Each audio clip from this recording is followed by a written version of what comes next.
Aloha, everybody. Welcome to another Creation Science Theater. I am your host, as always, Doc Dino, joined today by the lovely Bree. Thank you for inviting me. Yay, cryptids. I'm here for it.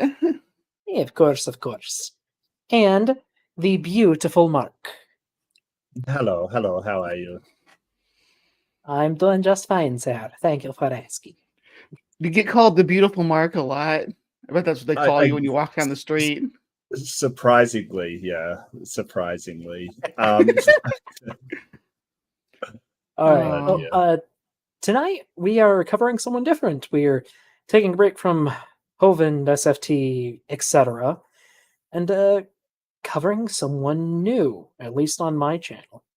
Bree, you said you've talked about this guy before on your yeah, channel. off the curb. What was He's your really emotional. experience? Yeah, I've run across him before as well.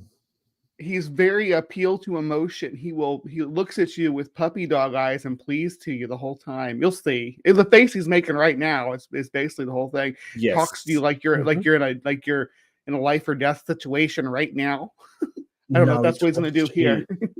It's really weird because I actually I was looking. Remember, I was going to do that Doomsayers sort of thing on Apocalypse because he's really big into the apocalypse stuff, and the end of the world, end times, right?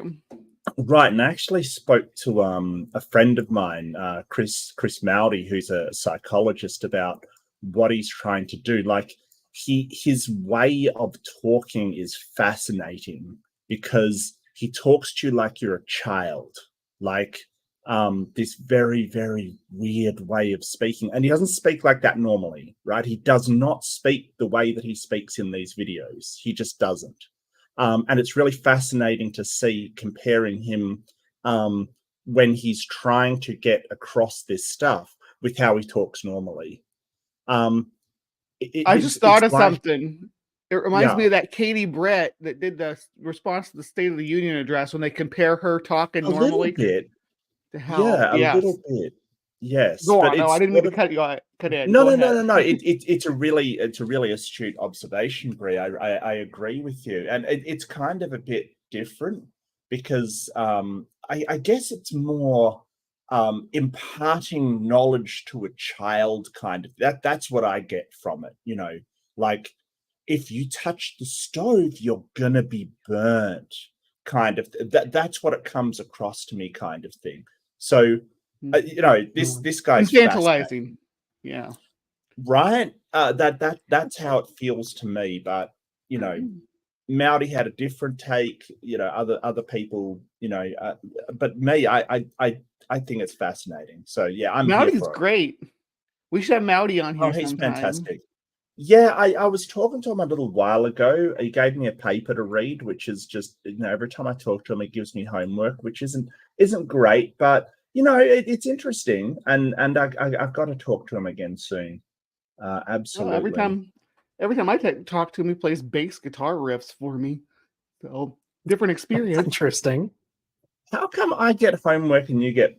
Never mind. What the hell? He never serenades me. I think I'm not pretty enough, Brie. You must be prettier than I am. So, yeah. Well, but you're the beautiful Mark, though. Apparently so, but apparently not beautiful enough to get serenaded by psychologists. Yeah. Story of my life. Story of my life.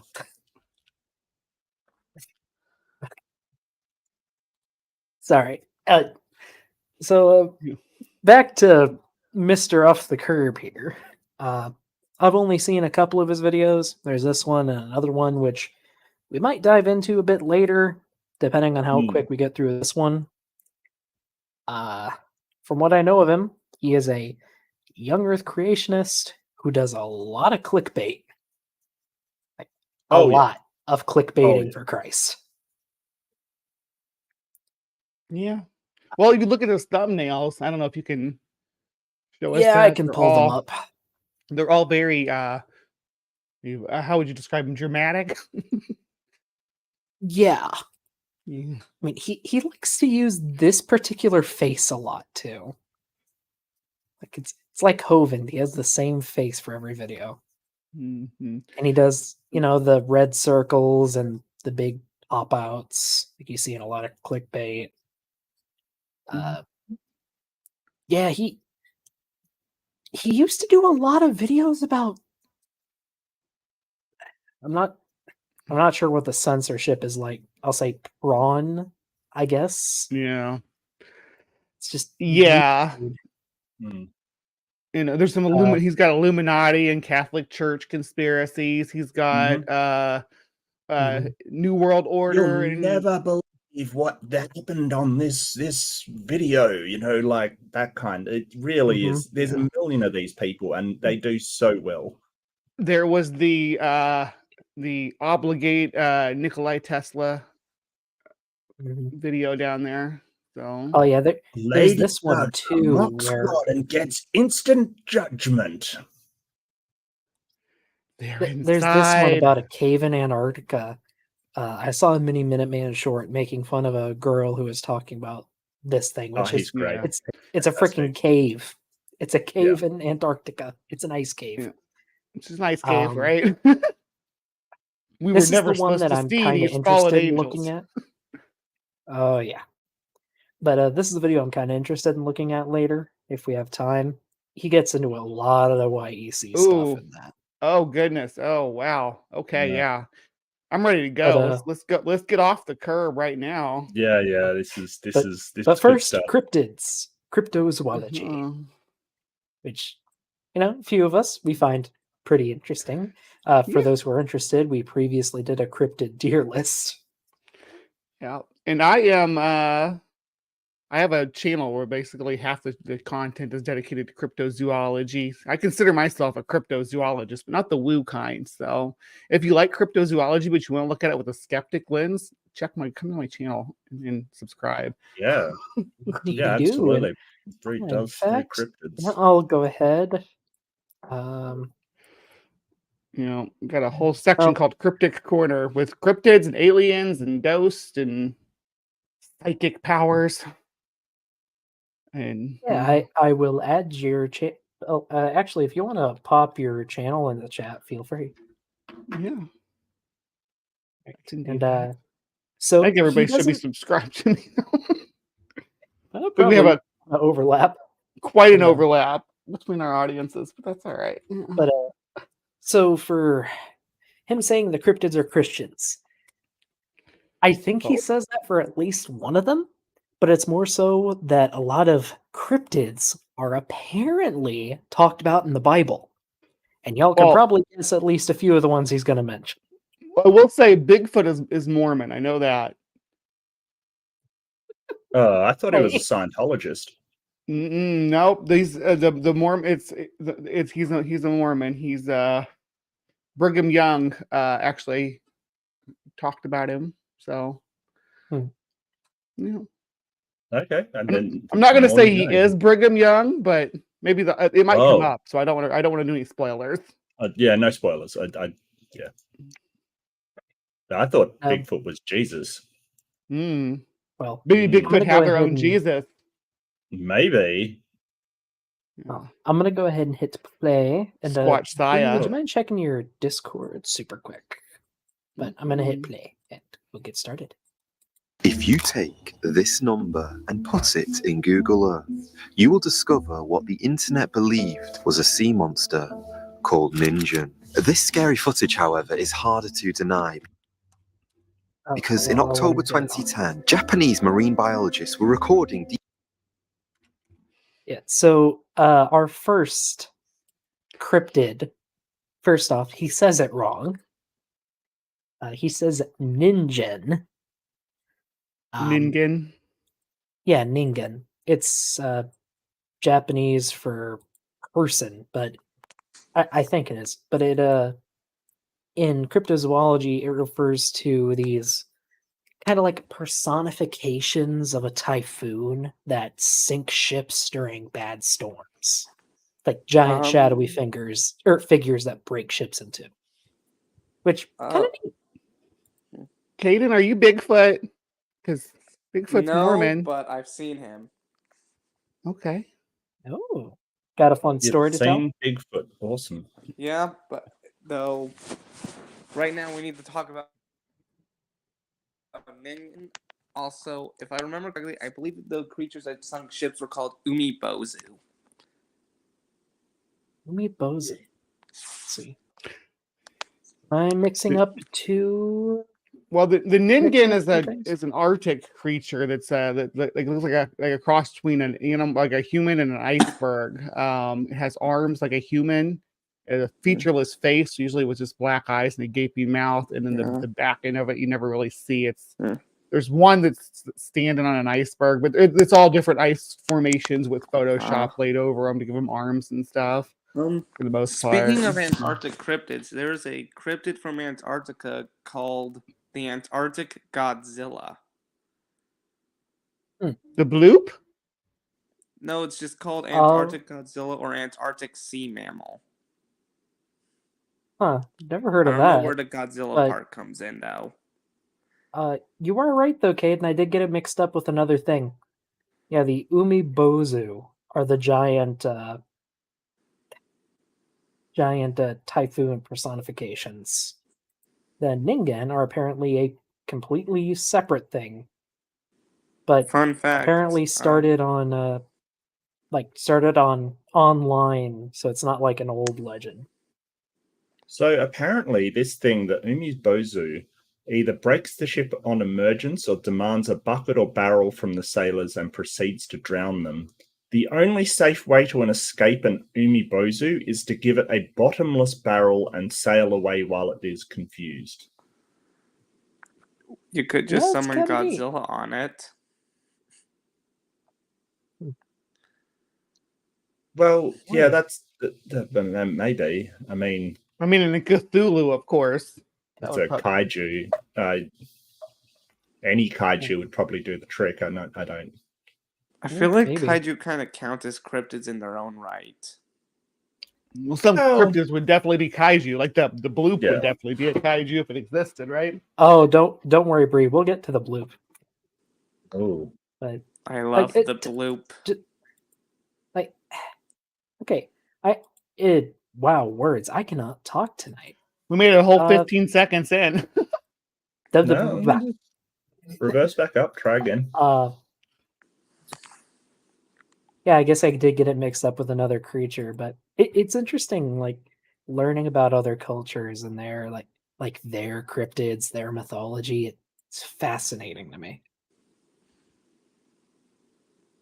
But apparently, this is the Ningen, which just again he says wrong, but whatever. Deep beneath the ocean's surface when they caught this on camera. I severely underestimated just how many sea monster sightings there has been around the world. But it all kind of makes sense when you realise that one of these creatures...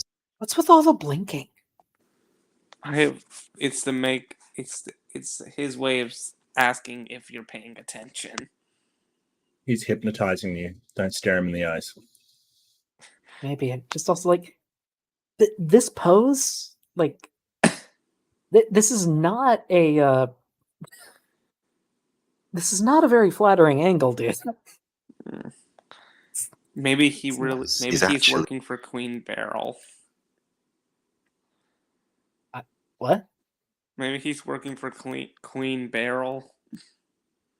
I don't know what that is. She's the main enemy of Sailor Moon season 1. Where's I have not Kiki when you seen need her? Sailor Moon. What was her name? I think it's Queen either Beryl? Sailor did you say? Moon's what she goes by, but I believe her name is Serena. Or No, I is No, meant it- the villain. Oh, Queen Beryl. Queen or Queen? Queen. As in Hey, the honey? nobility. Do you know who Queen Like Queen Beryl Bree. is? Well, Kiki to the You know rescue. who Yeah, all right. Queen Beryl is? I know who Handsome Yeah, Mask okay, is. it is. Yeah, she's one of the first villains. Yeah, There okay. you go. What was this? A He was truth saying this guy test on looks like he would Caden do here? it. Like, is he telling the Yeah. truth? Yeah. Yeah, I got it His checked. clothing's wrong, but yeah. He passed the smell okay, check. apparently. Confirmed. Then. Huh. Actually real. Now, before I reveal to you who I think this creature is, first, let's put Ninjan onto the test. Who is he, and what is the proof that he actually exists? Fix your eyes on this. Back in Why is he 2005, gendered? a satellite image caught this Hold on. monster-like I don't freaking object know. of the 2005 is when I was born. That's tragic. Oh wow. All right. I am not the youngest person on this show right now. That's a weird feeling. I'm used to being both the youngest and the oldest. But also, like, satellite image. the Namibian coast, which matches all of the descriptions I- of the Ninjan sighting. Hang on. All the descriptions? Human-like features, smooth skin, walks on land. It's in the middle of the How ocean. does- How does that confirm walks on land?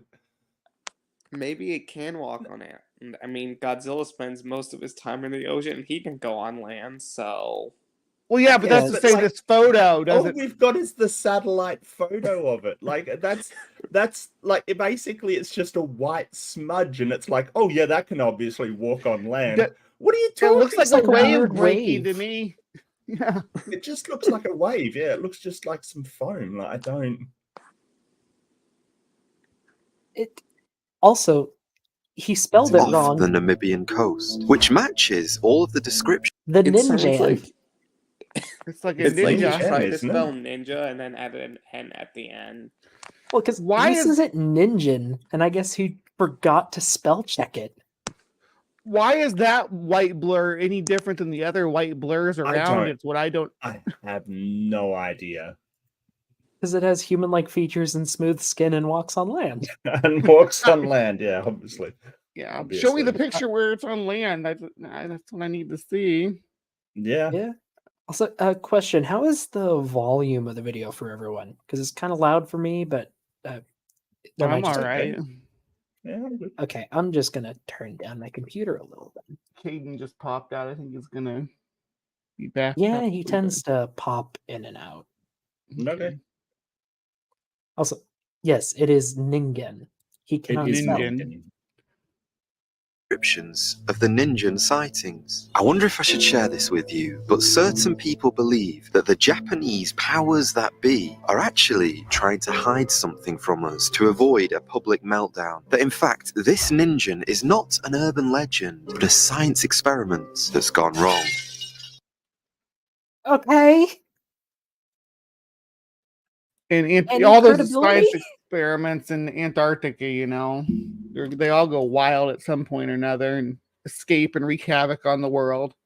You know what? Oh. A better story would be like the nuclear power plant that melted down, kind of thing. What was it? God, I Fukushima? had a mental blank. Fukushima? No. Oh, Fukushima. Yeah, that's the one. Yeah, Yeah. But also, like, according to Fukushima. at least Mm. according to the Wikipedia, it's off the Antarctic coast. Why Right. would the Japanese government have anything to do with that? Because it's because the Japanese are the main they fish the Southern Ocean like heavily. So but there's so a do lot most, of Japanese so do a lot of presence. countries. Yeah. Oh, that's not. I'm not disputing that. I just so that's where the folklore comes from. So the folklore that comes back up to Japan Yeah. from the Antarctic Circle, and then they add it to their No, But you I see, they're mean- in Antarctica because that's where Godzilla is. Pretty far away from the Antarctic kind of thing. They're actually in the northern hemisphere, so they're quite far away. And I mean, the Japanese have been a fishing culture for ages. They fish a lot of different oceans, so I don't. Yeah. Just weird. Whilst some religious people believe that ninjas may even be the Goliath-like creatures that are mentioned in the book of Genesis. Why do people say this? Well, their justification What? What? Talking about Leviathan? Nephilim? Maybe? I think he's talking about the Tenim. Or Tenim. Tenim? And I've never heard of these things. I think Tenim just translates to like sea monster or dragon in Hebrew. Found it on Wikipedia. From Hebrew mythology. Translated in the KJV as great whales. Huh. Or dragons. The Tenin is listed in the Apocalypse of Isaiah as among the sea beast to be slain by Yahweh on that day, translated in the King James Version as the dragon. So it's an end time beast. Neat. Interesting. Is partly because the name Ninjan literally means human, and these sea creatures. I get. No, It's you didn't spelled. spell it right. They look like cartoon Oh. ghosts from 1950s cartoons. I think. I mean, Let's do our own he's showing Google a- Translate with them. the other thing is he's showing a lot of cool art. It's great of him to not credit it. Okay, so if you put Ninjan in there, right, in Google Auto Detect spelled correctly,Ningen, it detects Swedish and comes out as nobody. Which I think is oddly appropriate. At the bottom of the screen, it says ninja. Oh yeah, it does. Hey, you don't know it's not a ninja. Are we sure they're not And from Lego Ninjago? Because when it's in Look. ninja mode, you don't know anything about what it's doing.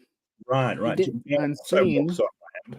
See, Thank Mark, Bree, do either of you like set these chapters in videos? I don't know how to. Or does YouTube automatically do this? Oh, it's just timestamps. Yeah, I do upon occasion. It's just timestamps. You just put in like 0.:00 and then the name space the name, and it does it automatically if you just put it in the description. Oh wow, so he put it as ninja. Yes. Oh yeah. Presumably.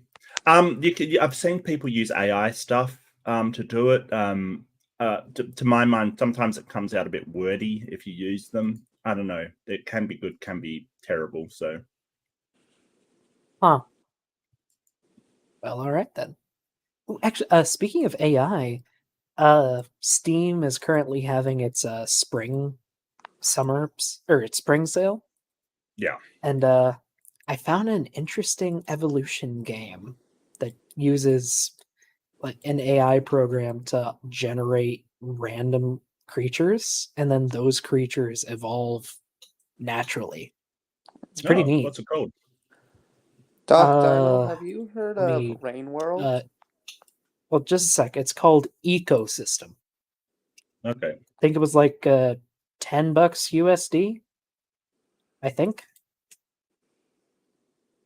And what was that, Caden? Have you heard of the video game Rain World? I have not.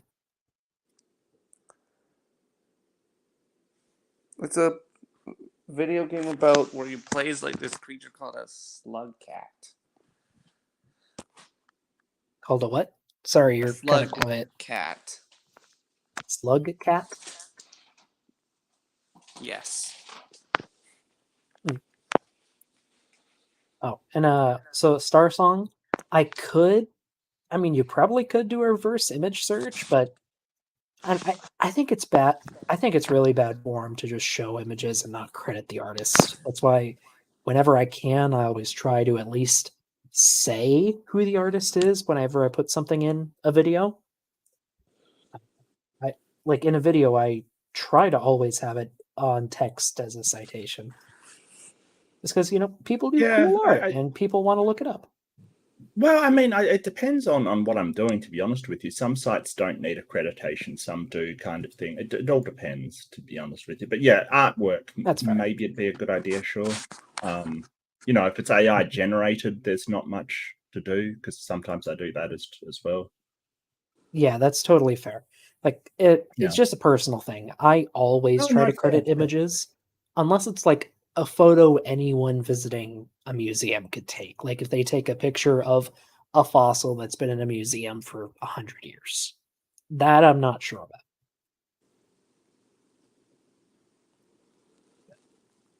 about. I am particular. Creatures are reported to have human-like features. They apparently have smooth skin like we have. And they also are reported to even be able to walk on dry land. Larry, are those dinosaur tracks? Why are you showing dinosaur tracks? Maybe he's like Mud Fossil University, where everything's a monster, including the mountains. So Maybe. dinosaurs were Walks on actually land.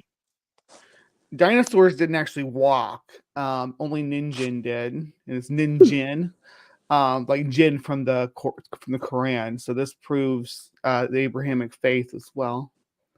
I see. Mhm. The Abrahamic faith that, originated in 2007 on a Japanese forum. Yes, Well, we that's know where that it it started. can't. We know that it can't be a ninja because ninjas leave no tracks. No tracks. There wouldn't be any Ooh. footprints. Ooh. There wouldn't be no satellite photos. Who would win, a ninja or Batman? Batman is a ninja. He is a ninja. What are you talking? The Thing of That Shadows. is What was it? incorrect. Who trained him? I am The I am League of proud Shadows. of you. League you of nerds Shadows. who Thank got you, it. Bree. I'm a big nerd. Yeah. Yeah, that's why I said that. I knew you too. Oh yeah, and knew we're you'd catch not. Yeah. But like, I said I knew you were. Look, like why are the satellite photos that we have from 2005 when Caden was born? Why don't we have better satellites now? Shouldn't we have better Ninja pictures? We got plenty of pictures of cows. they all retreated to the Hollow They're Earth. not. Yeah, That's just what they want you to Oh think, no, Bree. yeah. that's where King Kong is. Look, I may be Just cryptid, and like I find you this and I cryptid stuff can walk on ridiculous. dry land. What the hell is this? It's a white frog. I think it's a Canadian trying to commune with nature. It is pale enough. That's true. That's true. Are we sure it's not related to the Fresno night We see the crawler? Canadian and its Yeah, natural kind of. habitat. I could see the Fresno Nightcrawler in that for sure. Yes. Sentient pants. So Dave, I'm not surprised they pop up on Google Images, but I don't know. I would still credit them, but I don't know. He has 2 million subs. He knows better. You might be wondering, is there a logical explanation for this supposed sea creature? Well, the answer is yes. Because most of the sightings have been in Antarctica, and because the Ninjin has pale bioluminescent skin which is said to glow in the dark ocean waters, some people what? say that this creature is actually a beluga whale. Or maybe it No, beluga No. whales do Belugas not live aren't in that. bioluminescent. Yeah. They don't live in the southern hemisphere either. Yep. Yeah, not either. Oh, Is this man an AI? Is what man an AI? As I said, he's Curb one of man, Queen is it Barrel's Curb man servants. AI? Curb man. Yeah. Maybe. And let me see if I can find my thing. What's it? Where would I put it? I think I put. I think I put a clip of him, the weird talking man. A what? A weird talky man. I think that's literally what I called him, was weird talky man. I mean, it fits. Yeah. It's like, I don't know, something about the way he talks. Like, it feels like he uses AI to write his scripts and then he doesn't edit them. which, I mean, people do. Not a fan of it, but they do. Breaking news: the It could be- Ningen have kidnapped Sailor Moon. Oy Be vey. some semi-aquatic sloth like the ones that actually used to roam on our Earth back in the period. Why? And they were What? tropical. I see. It's Brett Keane. I've got it. Is he gonna bring up the Mapinguari from Amazonian myth? Sorry, Brett. Well, That's a he low might. shot, mate. That's a low shot. That was the first thing that comes. So sorry. I don't know why I said that. That's terrible. I'm a bad person, I- really, when you think about it. I mean, you're not wrong. Period when we would have seen dinosaurs. But of course, most people What? believe this is just the work of a clever photo Yeah, I'm sorry. What? aquatic sloth When like the did ones that giant actually used to sloth work roam with on our Earth mammalian back in the period when we dinosaurs? would have seen dinosaurs. But of No. No. What? I mean, he is a young Earth creationist, so maybe he That's thinks true. that.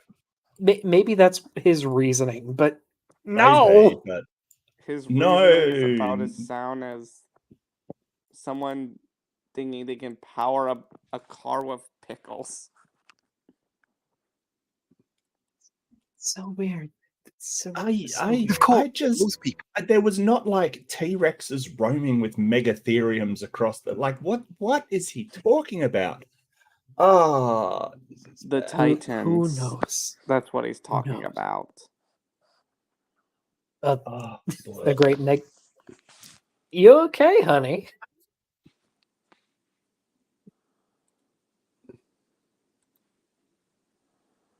Sorry, I don't know if you guys heard that. Oh no. no. Oh, okay. No, never mind. It's okay. people believe this is just the work of a clever Photoshop artist who wanted to create a bit of a No, it's just a wave. I mean, clever? Like, I could make that. It's not I hard. I could just make a scribble dashed line something. and then use the pull tool. bit of a stir on the internet, and you've got to admit, it worked. I am curious though, what do you think? Do you think this is the real life sea monster that I'm going to tell you about a little bit later? Okay, meet our next. Wait. What? What? You just told us about it. You spent 2 minutes telling us about it. Maybe he's referring to the bloop.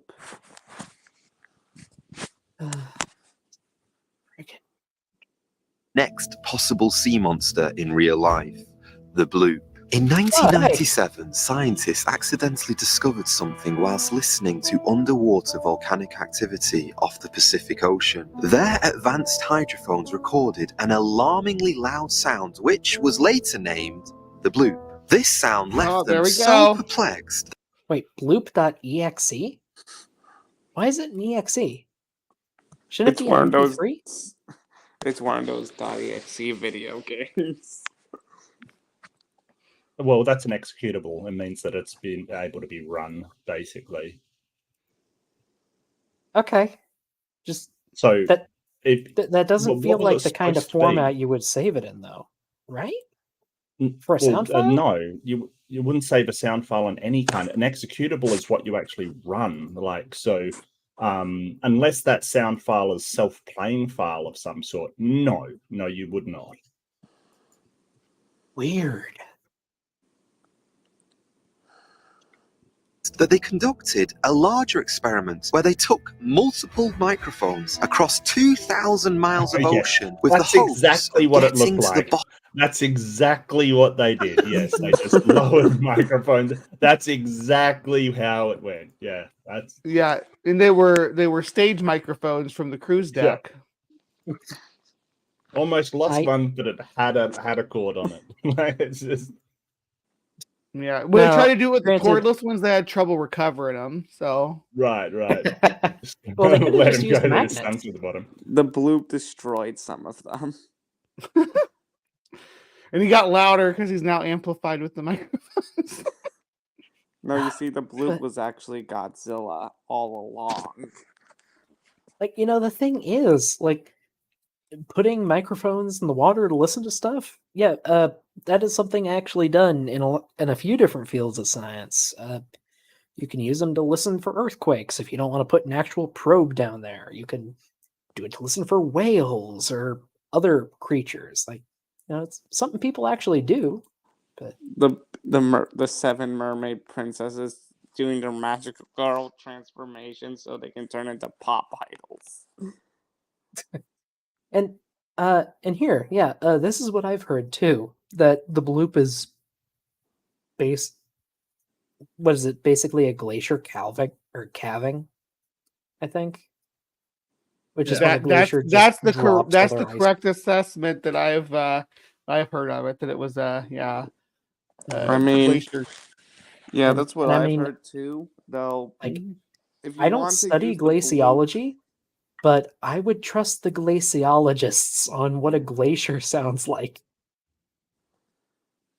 honestly, though, I'm fine if you want to turn the bloop into like a kaiju. Just as long as you mean- don't believe it's an actual real life one. I mean, apparently he does. Bottom of what is the source of this low frequency echo. What they discovered wasn't what they or the internet expected. But before I tell you their conclusion, Who cares what first, the I internet think you and I better expected? listen to this. I just said, who cares I what mean- the internet expected? They're mostly idiots. I mean, most people are idiots. Yeah. And a lot of people have the internet. Expected. But before I tell you their conclusion, first, I think you and I better listen to this sound, don't you?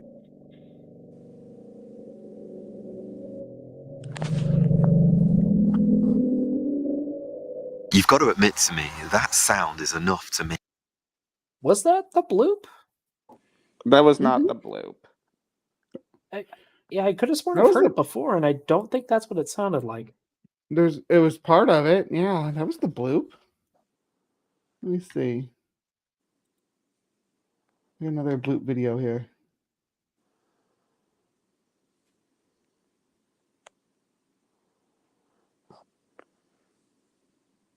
Let's see. Shoot, not that. Oh, Let's- mm.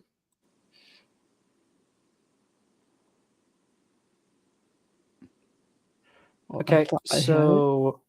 So this is on, the NOAA website. This is apparently the bloop.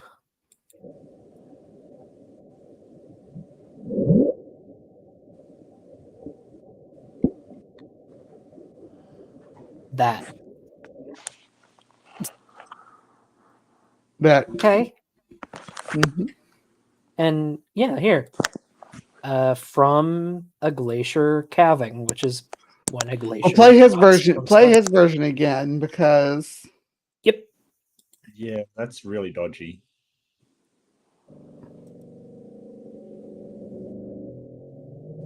it's at a different frequency.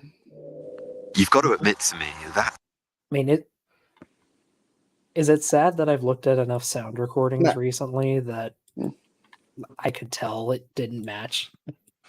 And I think No. he's playing the slowed down version. I think he's playing this one.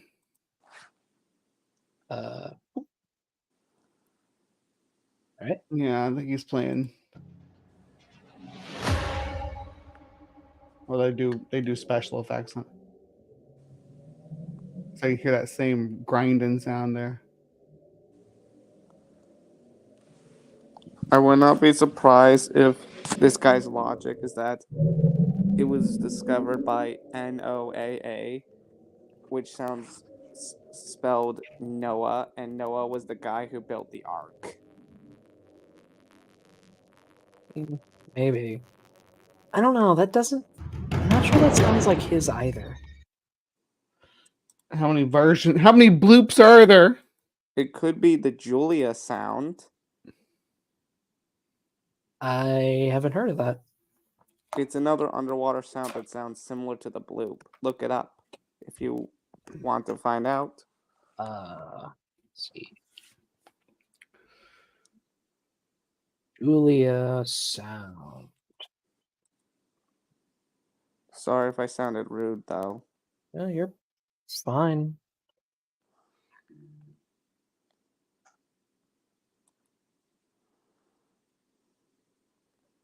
Oh. Okay. Yeah, it sounds a lot more like it. From whatever this channel is. Sounds more like his.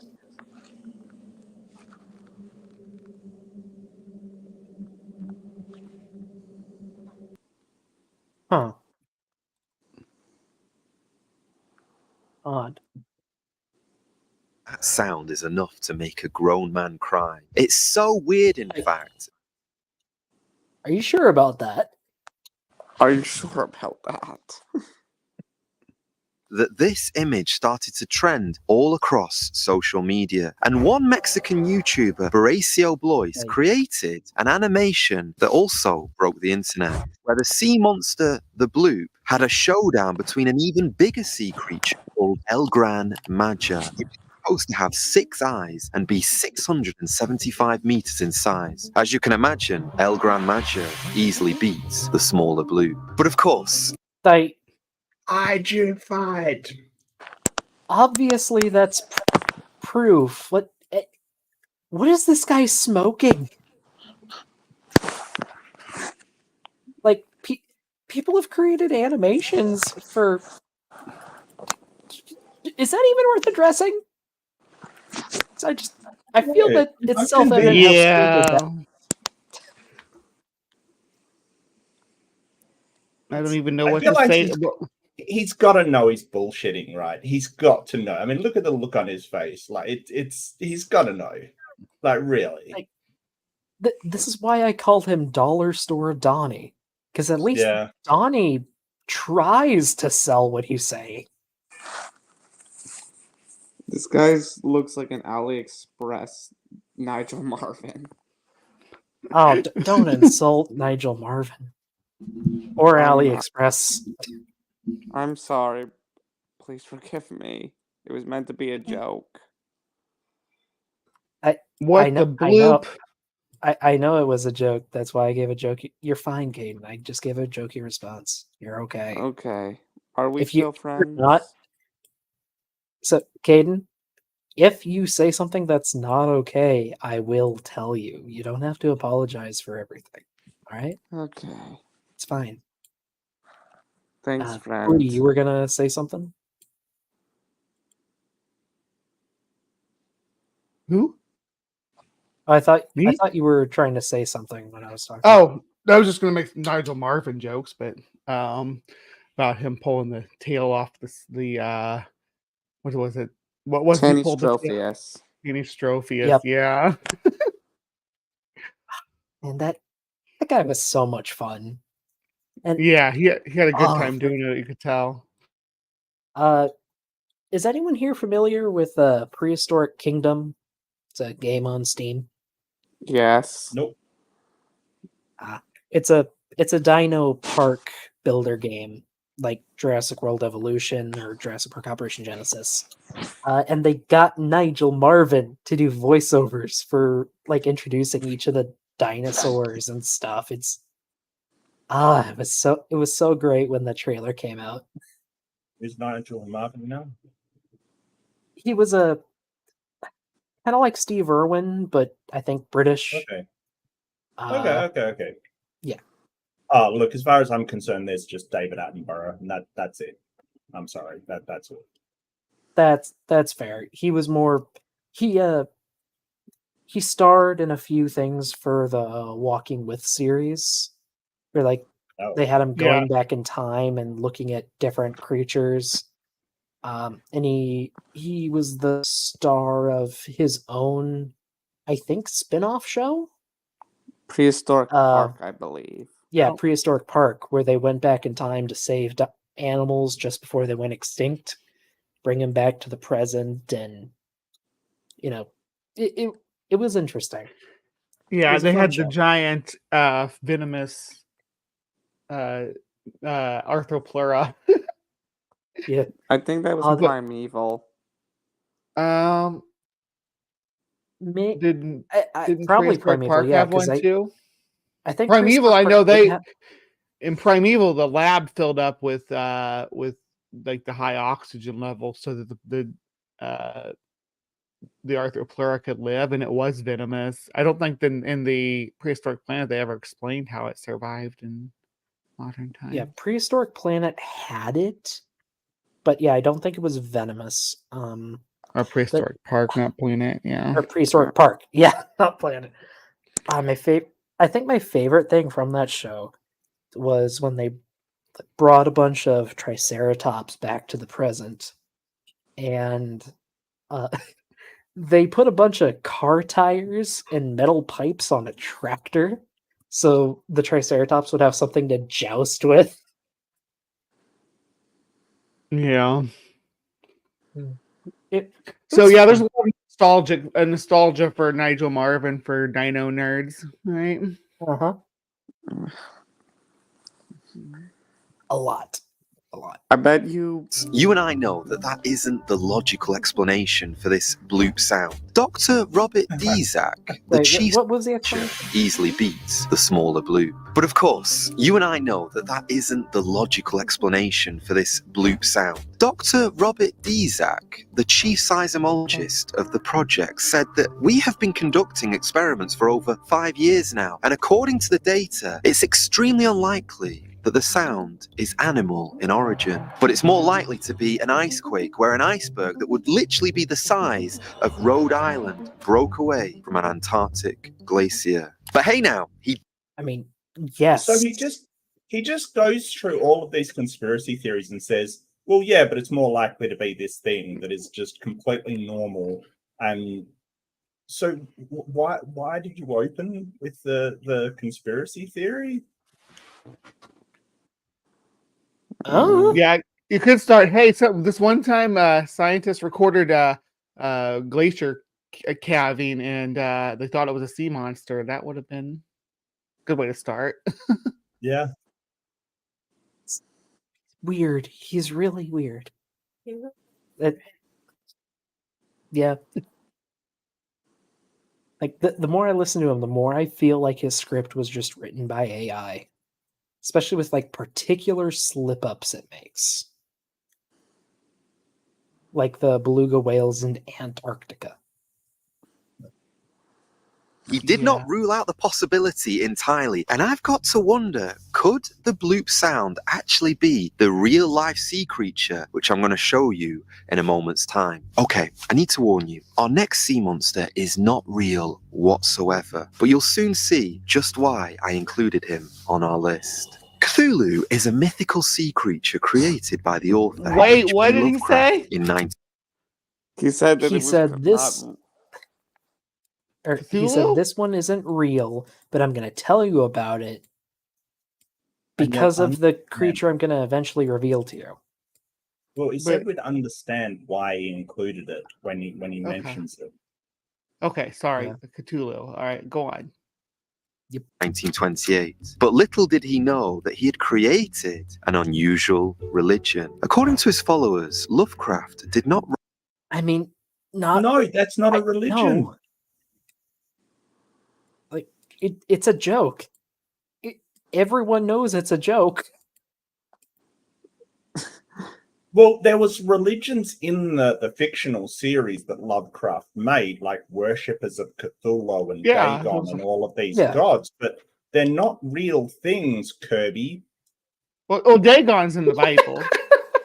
Sorry, that's his official name now. Kirby. Yeah. Kirby. That's his last name. That's his actual last name. His last name is Oh. literally Kirby. Yeah, it's Joe, I think, Joe Kirby. Oh, okay. Oh, That's that off the explains the Kirby name of the Ministry. channel. Yeah. I don't know. Still sounds funny. Oh, it's Yeah, hilarious. but, you know. Kirby was the last name of the family in Jurassic Park 3, I think. Yeah. Yeah. Huh. Kirby might just be a common last name. I don't know. I mean, this is only the second time I've ever heard of it. I know that if I don't know. Kirby can suck enemies in, and then if you push it down, you steal their powers. Does this guy devour other clickbait channels to fuel his own? Yeah, that's why we're getting cryptid. Write a fiction novel, That's but what a he's spewing profound out. truth that had been hidden for thousands of years. Under normal circumstances, I wouldn't tell you about this, but it actually ties into something I want to say later. People not only believe that Cthulhu is a real sea monster with octopus-like arms and dragon wings, but they also believe that That's Cthulhu not his is a arms! god who is omnipotent. That's not his arms. The tentacles come from his mouth, like they're his mouth. Like what madness is this? Look, if you're gonna like pass off H.P. Lovecraft stuff, at least get the lore is pretty easily found online. Is he Like, mistaking Cthulhu for the Kraken? I don't know. Well, I mean, Cthulhu is based on the Kraken, isn't it? Kind of. Speaking of the yeah, Kraken, look up the Deep animated series. It features the Kraken being trapped in the city of Lemuria. Huh. All right. But like, yeah, I don't know. Do you guys think he used AI to make this, or is it just me? Yeah, but He's- see, AI wouldn't return that Cthulhu had tentacles for arms, right? It would probably get No, that it had tentacles. that feels like the kind of slip up it would make. Really? Yeah, Yeah, but we'll it's pay like a for lot an of AI Chat to do it. GPT essays I've read. Whenever they try to talk about biology, they say stuff like that. Oh, okay. Yeah, maybe then. That's okay. Omniscient. That means he knows everything, even the future. Sorry, I say that because I've listened to like channels that use AI to make dinosaur videos.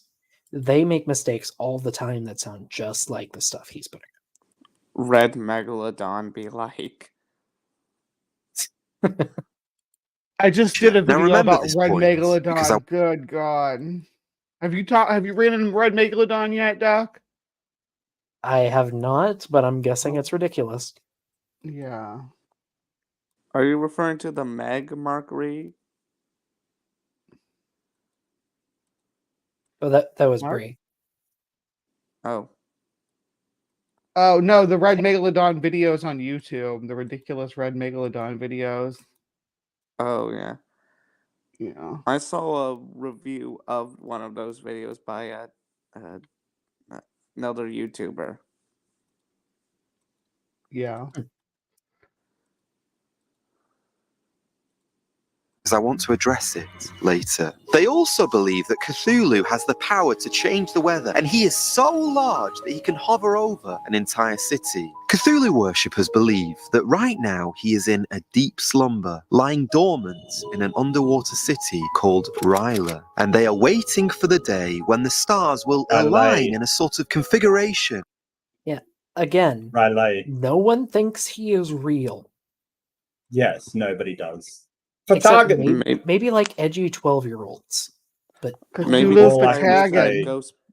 Sorry? Maybe this guy lives in the Ghostbusters universe, because according to the real Ghostbusters TV show, Cthulhu exists in that universe. Well, no one's worshipping Ghostbusters either. So, at least I hope not. You aren't part of the Kagan. Church of Spangler? Church of Spangler. I should be. if I recall, there's a prehistoric animal named after one of the Ghostbusters ghosts. I forget which one it was. Why not? Zool. Yeah, Zool, the That's ankylosaur. And when that Well, happens, wasn't Zool Cthulhu based on a will be real god, like a Mesopotamian god? I have no idea. I've never seen Ghostbusters. I think they made up Gozer. Hmm. And be Ivo awakened, Shandor. and this underwater city will rise from the depths, and Cthulhu will exert his power over this world. As I said, H.P. Lovecraft only ever intended for Cthulhu to be seen as a fictional creature in his stories. But it only proves the point that people are willing to worship absolutely anything. But I do want to say this. Later, I am going to show you a sea creature No, they're not. No, No, they're really nobody's not. worshipping Cthulhu. Also, Is why this are guy his gonna forehead wrinkles a different color than the rest of his head? Sunburn, maybe? That's how. Is he Makeup just That's how you squinting know. them that hard? That's the most monstrous picture I've seen so far, quite frankly. That's how you know he's a Cthulhu worshiper. Look, he has gills. And look, normally I don't make fun of people for their appearance, but he picked this pose. God, man.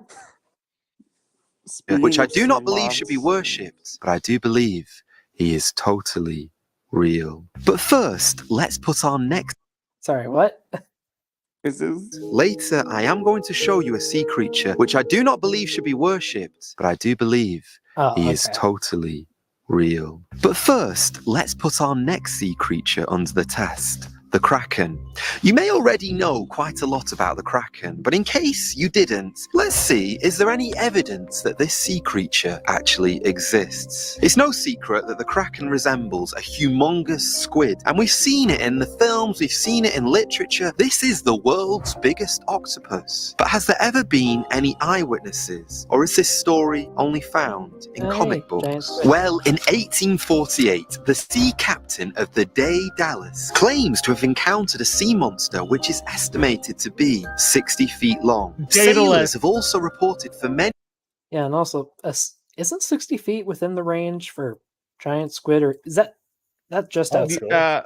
Yeah, I believe that's going to be with tentacles and everything. It should be within the. um Well, I think the longest one's 49, but they've Yeah. actually physically measured, but they 49 feet, which I'm not going to that convert might right be now. on the but, upper limit for the giant squid. Yeah, that maybe based on like the sucker marks, Jaws. though, and the beaks found in the stomachs, the sperm whales, though, Yeah, is that. where the larger size estimates come from. Isn't But isn't the that longest one colossal- measured.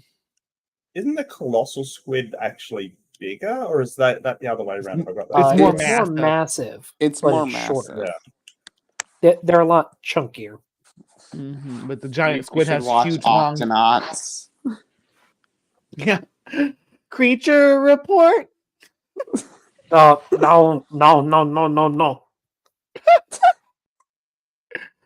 You can be Quasi. I'll let you be Quasi. Who's barnacles? For estimate. Oh, National Geographic. Well, I can't open the article without entering my email, but at least the text at the start says the largest recorded giant squid is 59 feet. That's about a foot shorter than 60. I mean, you can basically say that's 60 feet. Thank you. So, Yeah. Also, I Oh. have a slight feeling that the next sea monster he's going to bring up is going to be straight up Godzilla. we'll I've been see. sitting here talking muted. Many So years, just sea vessels. Oh, real sorry. quick though, because if you look up like the heaviest anaconda, right, you're gonna get 500 pounds. But there's never been a 500-pound anaconda documented ever. There's never been one over 200 pounds, as far as I'm aware. It's all BS, right? But if you look it up, it's cited and played by people like National Geographic and stuff with no foundation whatsoever, other than somebody saw one and estimated that it was this big or weighed that much. They didn't actually weigh it. Yeah, that's fair. Yeah, I have a pet peeve about that that aspect of pop science when it comes to megafauna. And the great white sharks are another one that get horrid overestimate. A 33-foot great white shark and things like that. It's ridiculous. And these sizes were reported in like things like National Geographic, Guinness Book of World Records for decades before somebody finally says, "Hey, is this actually real?" And they look at them like, "Nah, it's not." So they have to remove it. Isn't that basically the submarine shark cryptid? There's this shark off South Africa called submarine. That's like a 30-foot great white. Yeah, that's supposed to like pop up and smash through. You know. Okay, I found it. I had to search through like 5 different articles, but this article from the Zoological Society of London by CGM Paxton. 2016. So squid of 10 meters are the standard length, but 20-meter length are plausible. Eminently plausible. Mm-hmm. That would be based on the beaks and the Yep. sucker marks, right? On whales. Yes, body length there's- and beak size. The thing about the sucker marks, though, is it's hard to tell a healed sucker mark sometimes from a healed cookie cutter shark mark. And a lot of True. times they'll take those cookie cutter shark marks, which are going to be a lot bigger than those squid sucker marks, and say, oh, that's a squid tentacle for a 198-foot long squid. It's like, yeah, sure. But the beak size sounds like a much more sound measurement. Mm-hmm. But then again, I don't think we know how variable giant squids are in the population. Because there might be some dimorphism in their beaks too, right? Between age and sex. Doc, over on the right, there's another article on a new species of giant squid. Oh. Interesting. From 1933. Oh. Yeah. Well, that's another thing they'll do, like to again back to the anaconda. I'm sorry I keep doing this, but recently they did a new species of anaconda discovered, and everybody's freaking out and like, oh my gosh, they found a new giant snake in the Amazon, and people say that the cryptids can't be hiding there. That's not what happened. Mm-hmm. What happened is they studied the genetics of snakes in the northern part of the range and snakes in the southern part of the range and said, hey, these are genetically distinct enough to be their own species. And then they divided them into northern and southern anacondas. And even the new and then they're like, new species of giant anaconda, maybe the biggest ever. Yeah, because the largest specimens are in the northern range instead of the southern range. So the largest specimens fall into the new species. Okay. So, Bree, I do have to ask, have you ever heard of the Triassic Kraken? Yeah, they made a mural of itself with the Shonisaurus. Mm-hmm. Yeah. Oh, why was that even? Why? Yeah. Oh dear. Triassic Kraken. People are weird. They are indeed. Vessels being brought down by the Kraken off the coasts of Norway and Greenland. And one recent video back in 2012 stunned everyone when a giant squid was filmed underwater and people believed that it was 55 meters in length. But again, this has been debunked. Okay. And proven to be wrong, and the record still stands that the largest giant squid ever to be found was 18 meters in length. Now that's still pretty big. So, over to you. Who do you think? 18 meters. That'd be like 50 feet? No, that's more. I thought like 15 meters was about 50 feet. 18 meters to feet. So that's why I said 49 feet early. That's why I said 49 feet earlier. Well, no, 18 meters is 59 feet. 59 feet? Oh, because I was off then. Yeah, 15 is just shy of 50. That's So he is going off of. all change to metric, like everybody just changed to metric, and I know, right? Love to. Doing this. My brain's already wired for stupid English units too. I hate it. I wish metric came easier to me. As long as 2 school buses and weighing as much as 13 elephants. What? I don't think giant squid weigh more than a few hundred pounds. The colossal squid breaks 1,000 pounds. That Nat Geo article said highest mass was a ton. It's meant to be a joke.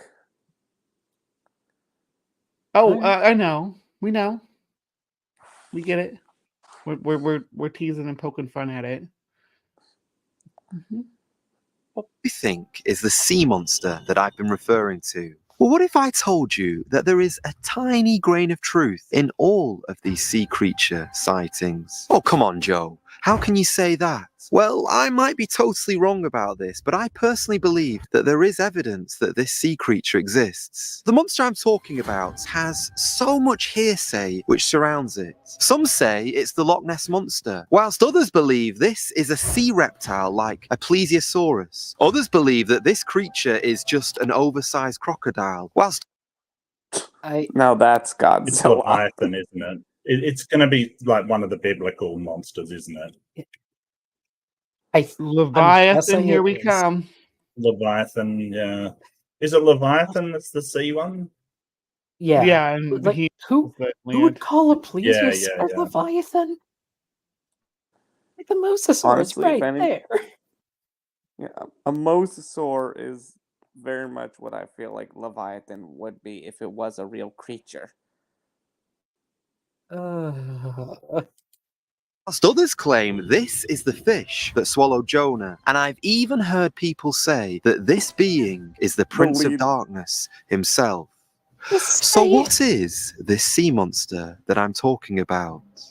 Well, his name is Leviathan. Oh, come on, There Joe. we go. Yeah, I called it. Called it. But like this video feels like I'm reading a pop sci article. Like, get to the point. I love how he's Like, I'm using, the Fox News thing of going, some people say, and then it's just some ridiculous nonsense. It's like, who says this? Like, were you Many at the shop? people are saying this. Yeah, that's the Yeah, fuck- many wrong with people them. say that Random Barack people on Obama doesn't 4chan. have an Okay. American birth certificate. Like that's the kind of stuff that we're getting to here. And I want to amend my previous statement. Not like reading a pop sci article, like reading a recipe article. Like the points all the way at the freaking end. You gotta get Are you through really 5 pages of BS. trying to tell me that you believe there is a sea fire-breathing dragon that lives beneath our oceans? Well, it is possible, is it not? When after all, 85% of our oceans have gone Isn't it? totally unsearched. And either Because there's nothing there.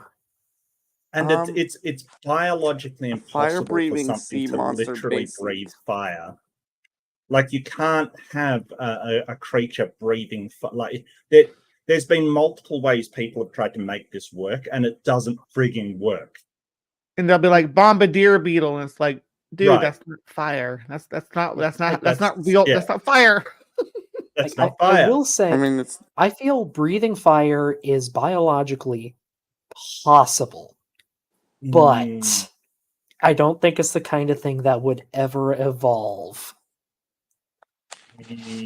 unless No, they were but I'd unless love they're to see Titan. how you would make that work because multiple people have tried to make it work, but like biologically, it's just either too dangerous for the organism. Like it would just, the chances of it spontaneously combusting are just too high, or it just doesn't work. So what are we talking? Like some kind of flint igniter or a chemical igniter? What's going to cause the combustion? Well, it'd have to be chemical, right? I mean, like biological, you can't have flint in there. You won't grow flint. Well, But you could It could do like be a flint atomic breath. gastrolith. I mean, I suppose you could have some sort of electrical ignition system. Bioelectric. Bioelectric. Yeah. I don't think a flint mean- gastrolith is out of the question. Like a what I'm kind of thinking is, Mm-hmm. who here is familiar with Monster Hunter? Anyone? no. I've heard Okay, of just it. me. In Monster Hunter, there is a creature that expels an explosive gas and then chomps its jaws together to ignite it.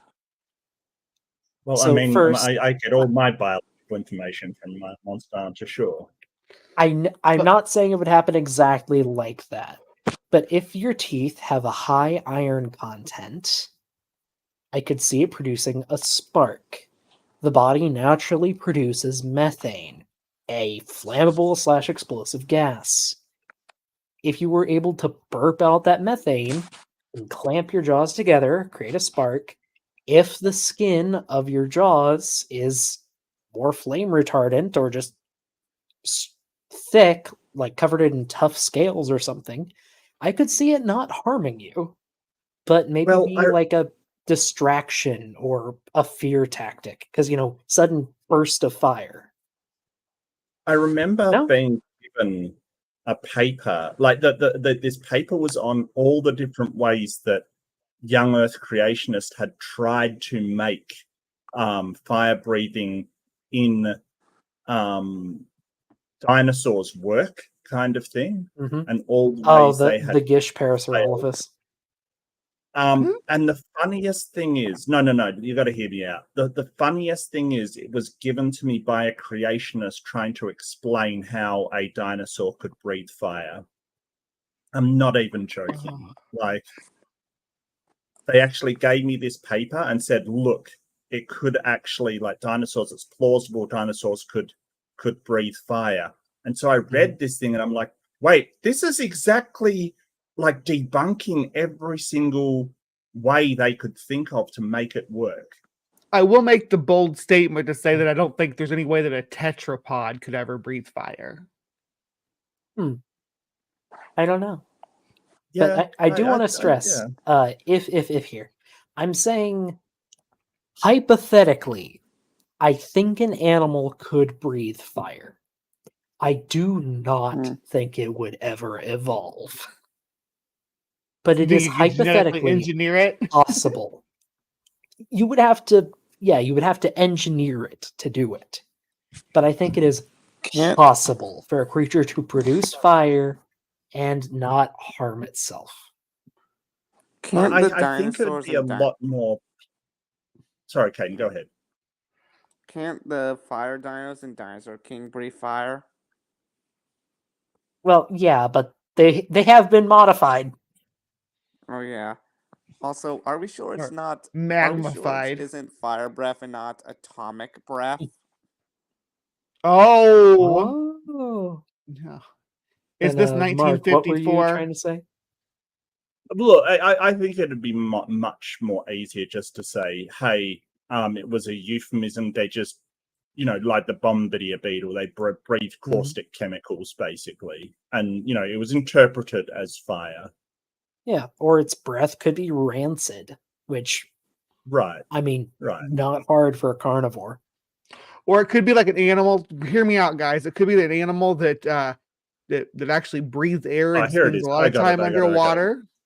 And then when it pops up, it spouts out a misty air and water, and people are like, "Oh, that must be fire. That must be breathing fire out there." It's in Especially if it's private during chat like if you want sunset. to. Sure, I'm looking. It's in the side chat there. Fossils and functional morphology versus pseudoscience. Oh, that's fun. I put the link into the chat for anyone who's curious. Oh my gosh. Might be a I might fun cover read this later. on my bad science section in my Yeah, so you've got ignition of fuel by a spark produced by friction, right? So you're talking about friction. Yeah. No animal produces a material that creates sparks in response to friction. Tough materials, calcium phosphate, calcium carbonate, chitin, keratinized intergoumentary derivatives do not spark when rubbed together. Flint is a form of silica. However, if flint-producing microbes inhabited dinosaur mouths or throats, any methane ignited there would explode there, causing serious internal injury. Yeah. I think I'll read through this later. Oh, he goes through a bunch of ignition methods. Oh, yeah, tons of them. I'm actually really like. Don't forget, this was That's a fun sent to me. diagram. Look, I didn't find this myself. It was sent to me by a young Earth creationist explaining how it could work. I'm not even joking. I do love this diagram though. Oh. Yeah. There you go. What part of the face will explode this time? Oh dear. Thank you for a fun read. When I go to bed. Mark. My pleasure. I will thank the creationist that sent it to me, because holy crap. Like, sometimes when people send you citations, read them, because seriously, it might turn out to be the thing debunking whatever they're saying, because they will send you stuff that debunks themselves. Like, this happens all the time with young Earth Yes. creationists. Yeah, It's actually especially with hilarious. creationists. Like Yeah, anytime they cite Gould or Darwin or anyone. All of these hundreds of sea monster sightings over thousands of years are true, or it's just the products of a pack of lies, old wives' tales, or some out-of-date cheese? Well, I'll let you decide. Now, I'm going to make a strong statement, so just listen closely. Not all Christians believe that Leviathan is a literal sea monster. In fact, many believe that Leviathan represents chaos, that Leviathan is God's pet, that he's sort of to be taken metaphorically. Like, you know, we have these sea monsters that loom over us in life, these big problems that we find daunting and scary. That's what Leviathan represents in the Bible. That's what some Christians believe. And as you know, I'm not the source of authority. I'm just a guy on the internet. Sorry, but holy stock footage, Batman. I'm not a source of authority, but let me speak as a source of authority. It's just great. I love it. And my opinion holds no more weight than yours. But Was that?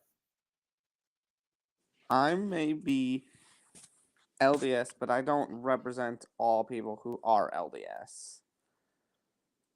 Wait. Yeah. We know. Probably a good thing. Yeah. I mean, actually, out of curiosity, do you know who Kyle Adams is? No. Well, Mark, you recently hosted him. Oh, yeah, he is the only how would you sum up Kyle? He's the only Murpher I've ever met. Mormon flat earther.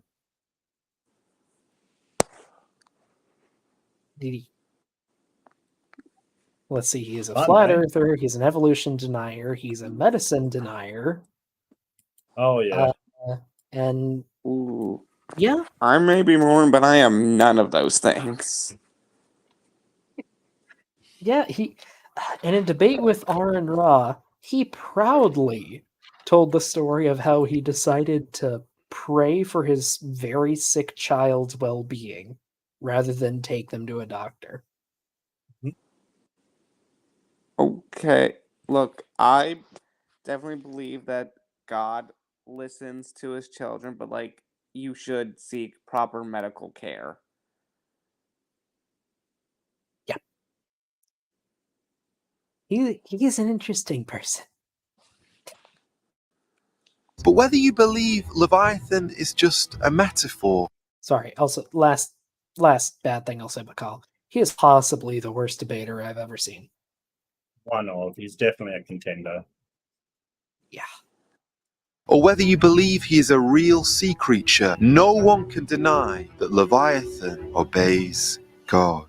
This is what God says about Leviathan. No one is so fierce that he would dare stir him up. Who then is able to stand against me? Who has preceded me that I should pay him? Everything under heaven is mine. I do apologise if I'm repeating myself, but the reason why I personally believe Leviathan is to be taken literally as a real sea monster is because Psalm 104 verse 25 and verse 26 is hard to explain as merely poetry or some spiritual lesson. That's why many Christians will then say, okay, well, maybe Leviathan was just a sea reptile, or maybe Leviathan is just a crocodile, because the idea of a real sea monster seems a little bit irrational, even though we are people who are supposed to have faith in a God who we cannot see.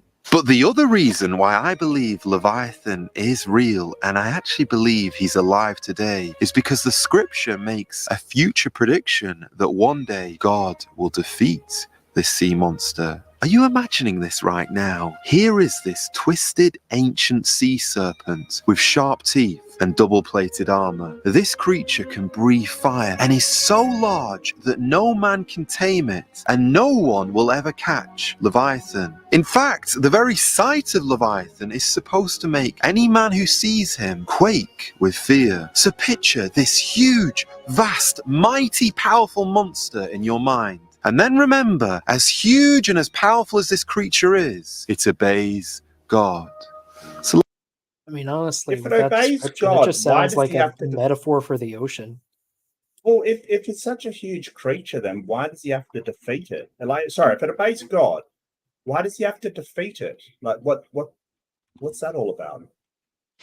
Yeah, I and I mean, if this honestly is don't God know. who created everything, then he created Leviathan. So it's Yeah. basically just God putting down his pet. Okay. Well, yeah, but Isn't it just a Leviathan's from retelling the of Old Testament. Tiamat. isn't it just a yeah, Tiamat and Marduk? Yeah, exactly. Yeah. This is also kind Uh, of remind me of Jormungandr, the world serpent. From Norse oh, mythology, yeah. I think kinda, but I think when did Norse mythology be? We don't know when it began. Like the No. modern conception. When did it begin? I know the Vikings did, but the Vikings were Well, we they were know most of our wild. Norse legends from Snorri, and that was sort of during the medieval age. But the problem was that a lot of things just weren't written down. It was oral Yeah. tradition before then, Yeah. especially among the Celtic societies, because they had druids instead of libraries who kept their lore. And it's funny when you store all your people's history and inside people's brains, and then you have a hostile takeover of your sovereignties by invading religious force, and your whole entire culture and society gets lost to the sands of time.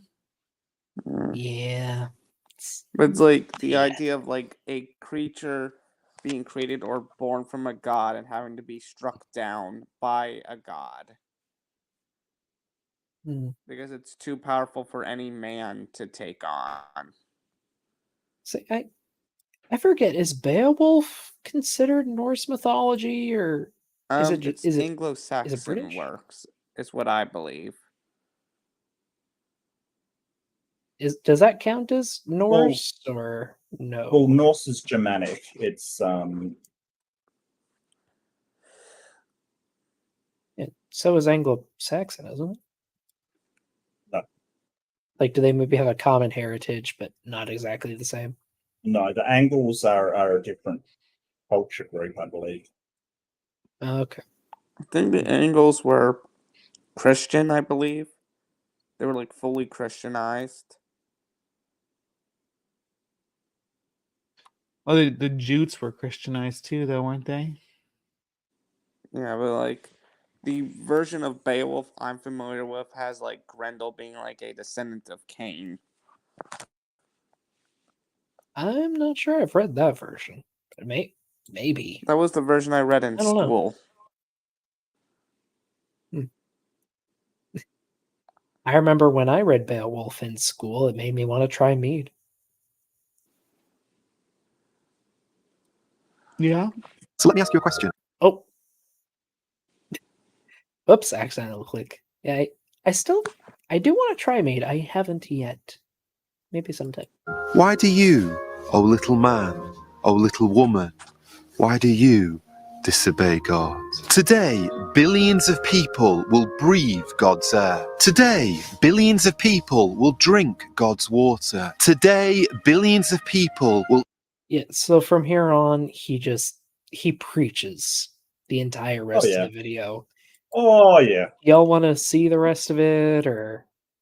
Well, I mean, it's just he started on that weird lilting voice that he's got, which is sort of the thing that I find interesting. He goes Like, why does he talk like this? And it's so weird. It's such a weird way. But I'm not there for the preaching, so I don't care. Yeah.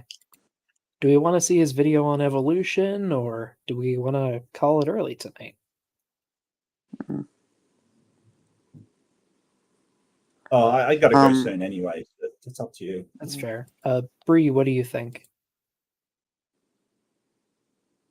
Yeah. Well, I'm kind of interested in the video, or the evolution video, but I can't imagine it's gonna be much better than this one.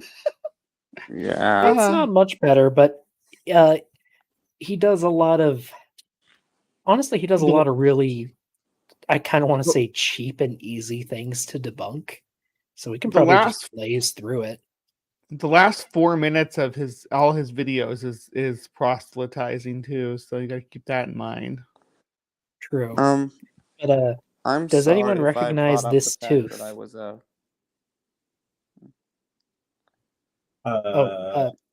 Go ahead, Caden. What was that? I'm sorry if I brought up that I was LDS. Hey, Caden, you don't have to apologize. You're fine. Yeah. We Okay. welcome people of all faiths on the show as long as they're willing to be kind of polite and not lie. Like you're fine. Now apologize you. for apologizing. Go on, go full Canadian. I'm only joking. I'm joking, Kate. Don't stress. But Speaking of which, I would really love if people went to my channel. I'm trying my best to get some things out, but I'm having trouble at the moment. What kind of stuff do you do? At the moment, it's just random stuff. I'm hoping to produce some educational content later on. Yeah. Sounds fun. I'm also on what hoping. kind of I'm also subjects? mostly Educational about dinosaur-related what? stuff. Okay, cool. I'm also hoping to make a Godzilla movie, and I would love to hear Cool. some ideas. Ooh. Godzilla versus Babe, the Big Blue Ox from Paul Bunyan lore. My version is Godzilla a versus remake of the Cthulhu. 1998 TriStar movie. Yeah. It's titled Godzilla Godzilla versus Joe Mutants and Turby. Monsters.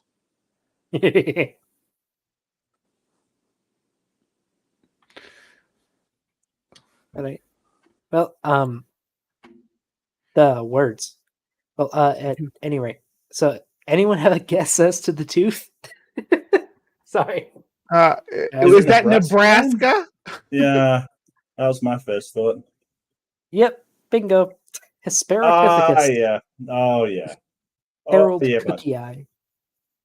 Oh yeah. Nebraska. I am going to get some hate for this video because the world is not 4.5 billion years old. And this Yes, Oh, it right. is. So this is anti-evolution and anti-old Earth, which, I mean, go figure. Dude, if Earth was 6,000 years old, you'd be dead right now. You wouldn't have existed in the first place. It'd still be quite hot, is the way I understand the way planets form. If it was only 6,000 years old, we'd all be cooking right now. Let's see. Mark, you got a poof. Have a good one, man. Have a good day. All right, Mark, thanks for hanging out. Do you have anything you want to shill, or? Nah, I'm good. I'm just getting back organized. I might still take it easy this week. I still feel a bit under the weather, but man, I got to tell you that I got COVID and it knocked me on my ass. I tell you, I was in it was horrible, but it was really good to see everybody and catch up and everything. It was cool. Hope you get better soon, man. Love you, Yeah, I'll Mark. catch you later. Bye bye. Und then there were three. is why. Hemsby is an English seaside town living on the edge, quite literally. Because if you look closely, you'll see these exact landmarks 30 years ago. And this is them today. So fast is the erosion of these cliffs that in December 2023, some of the residents lost their sheds, gardens, and entire houses to the retreating cliff edge. So, if you're an atheist, you solve my problem for me. If the Earth really is billions of years old, and if there are places quite literally all around the world, just like Hemsby, which are receding quicker than my hairline, how is it that we have any land left? Surely at this rate. So let's see. Caden, he asked for atheists to answer. I know you're definitely an atheist. Do you want to try answering his question? Actually, I am not an atheist. Well, do you want to give it a shot anyway? See if you can answer him. Okay. So, as you know, most people don't consider LDS people to be Christians, but we are because we believe in Christ. Well, So that makes yeah, us I just mean in theists. regards to how is there still land? That question. Well, you see, the Earth has always been constantly changing. The planet as we see it now is not how it was when it first formed. The land as we have it today is made up of a bunch of microplates of granite that have been smushed together to form the modern continents. A lot of it has I. I would just say there are plenty of places that are being eroded, but there's a lot that are being deposited on and grown. In fact, most of the land is either being deposited on or is changing, being metamorphosed beneath our feet. Referring to Al Trucker's question, yes, I still have my Godzilla stuff. It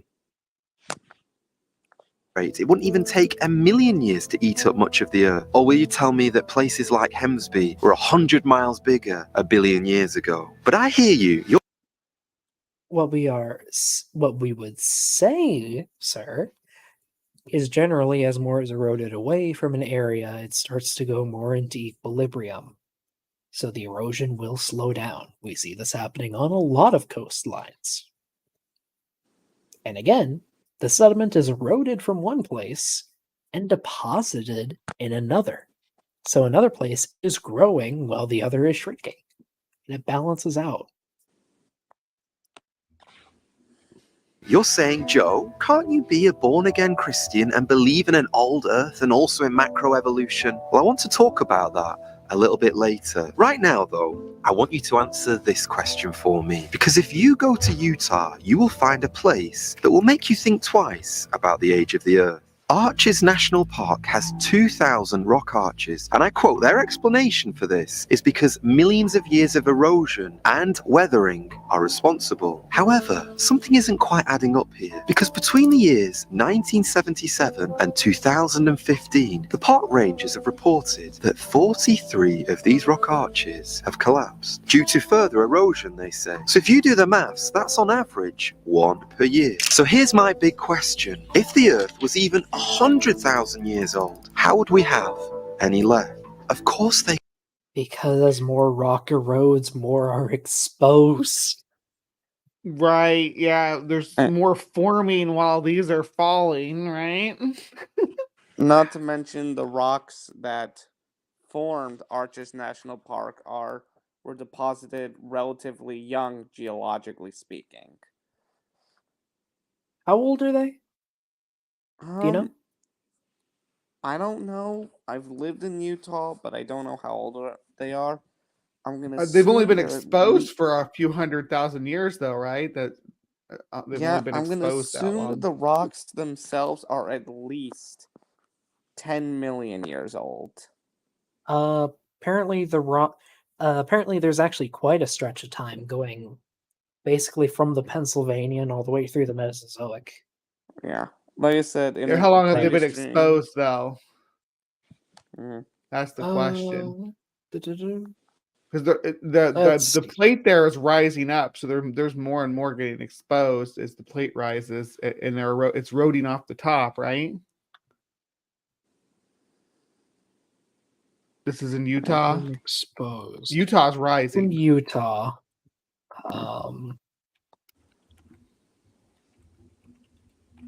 From what I Let's see. The USGS has something on the geology of the area.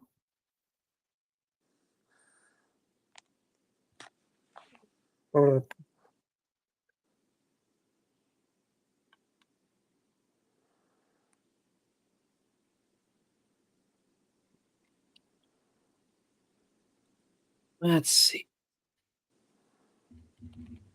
So, yeah, the youngest rock is from the late Cretaceous. Probably would have been overlain. But that is fairly worn down, it looks like. Yeah, it looks I've like just most of Arches is much older. So it's the rock is probably at the surface has probably been exposed for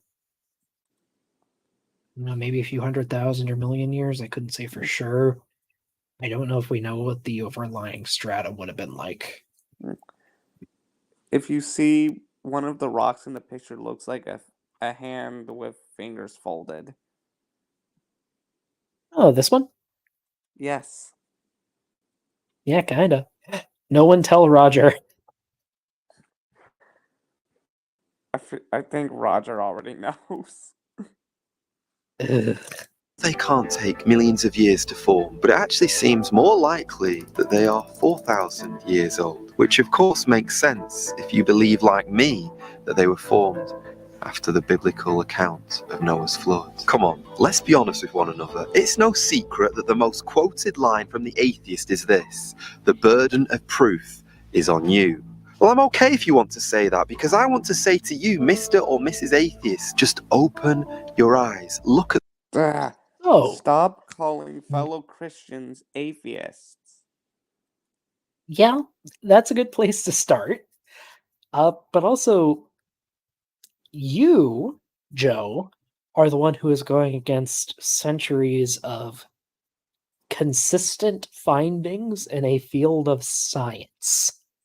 To debunk something in science, you need to, one, find new evidence, two, find a better you need to propose a better explanation and provide better evidence than that which we already have. Good luck. I tell you, Good he's luck. working with Queen Beryl.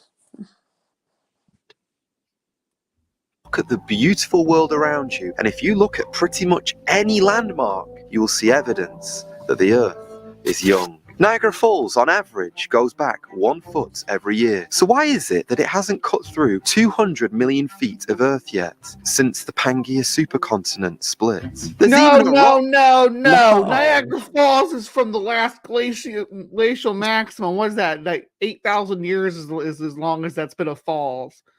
Jesus. Thank you, Bree. About I You think that's stole the about words right out of my 12,000 mouth. years ago. Niagara It, Falls is like only 12,000 years old. Right. I thought it was 8,000 years. You're probably right, though. let's see. How long is the? Sorry, my nose is. Excuse me. It just got stuffed up for some reason.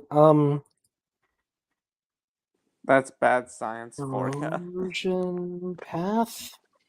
Like we can trace the valley that the falls go through. Da, da, da, da.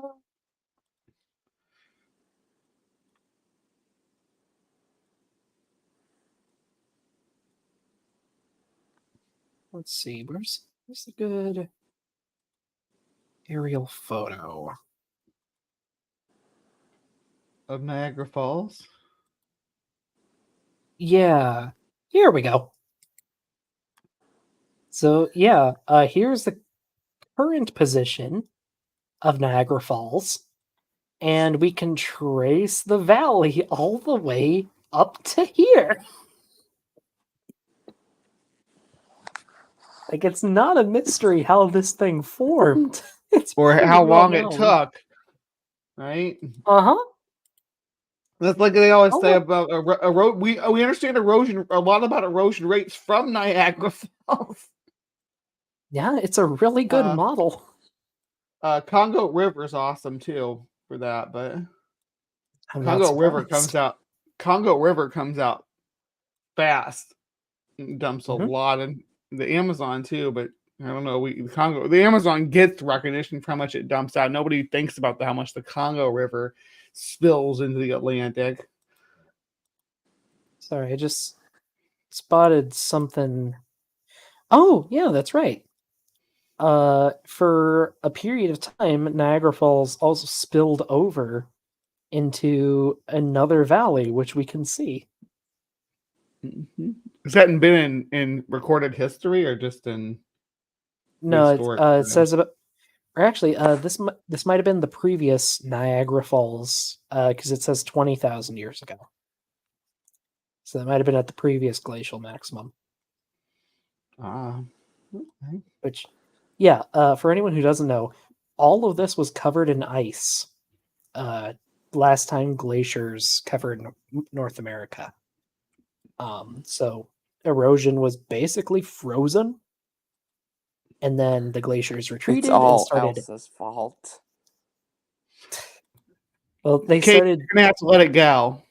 Okay. They started dumping a lot of water, and it started eroding. It's cool.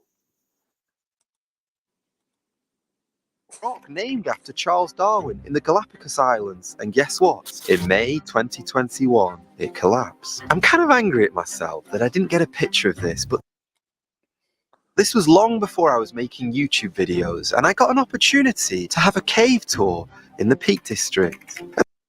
Okay, so the thing about the Darwin Arch, I mean, after 200 years, an ocean arch collapsed. That happens all the time. And Here, let new me. ocean arches rise up. It's like he forgets that new ocean arches happen too. Hey, they believe no new information can come into existence. Mm-hmm. Here. So, going by his logic, the Apostle Islands in northern Wisconsin, they had a rock arch, and that arch collapsed. Well, because an arch collapsed on one of the Apostle Islands, I guess that means the Bible's fake. Going by Damn. his logic. This happens all the time.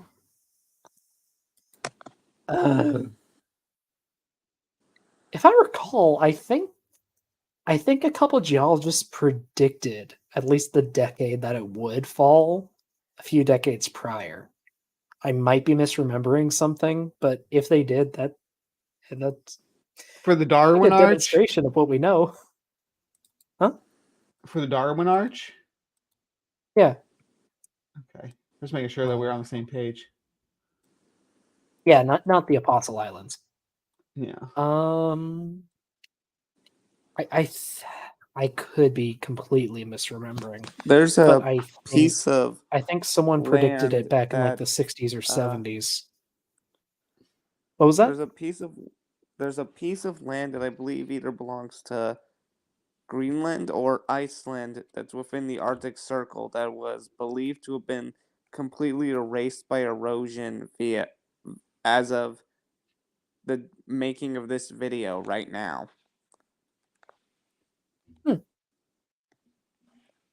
It's like in the middle of the ocean.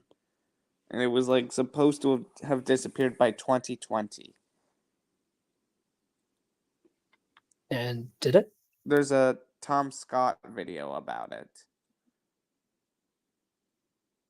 which Neat. is It was supposed to, so it didn't, or well, it wasn't. It was somewhat still there by the time. when Tom Scott went to film it. I don't know if it's still there right now. Curious. And the guide, as lovely as she was telling us all around you are stalactites and stalagmites that are 2 million years old. And as she was speaking, one of my friends was leaning on a brand new steel railing. It can only have been a few years old. And my friend, who was also a Christian, just nudged me and pointed to a stalagmite that was about 2 or 3 inches long, growing on this brand new steel railing. And he sort of whispered in my ear, they must think that we're stupid. If it takes millions of years for these 7-foot stalactites to grow, why is it that one of... Okay, so this is an interesting question. Why would it grow faster on a new structure? Well, it can be a few things. First, having a ton of people go through a cave can alter its chemistry a bit. I had to do a lot of research on caves because I was a cave tour guide. Having a ton of people go through a cave can basically supercharge it with CO2. And with more CO2 means more erosion, but that also means more deposition, so it can speed up the growth. Now, this doesn't always affect the rock around you, but it can affect growth on, non-native materials. Because in the case of caves with a lot of calcium carbonate, the calcium carbonate in the rocks can balance out the increased acidity. But the railing doesn't really have any. So it grows faster. That's why we're losing some. How do you say that? The famous cave paintings in France. That's why we're losing them, because so many people going through there altered the chemistry of the caves. And now they're starting to get like lichens and stuff growing over the cave paintings. Which really, really sucks. Yeah. Speaking of caves, I've actually visited Mammoth Cave in Kentucky, which is the world's longest cave system. Yeah. Yeah. How far do you think you hiked into there? Not very far. Yeah. I bet they don't let you go too far. But there's like hundreds of miles of tunnels in there, isn't there? I think it's over like 400 miles, if not 4,000.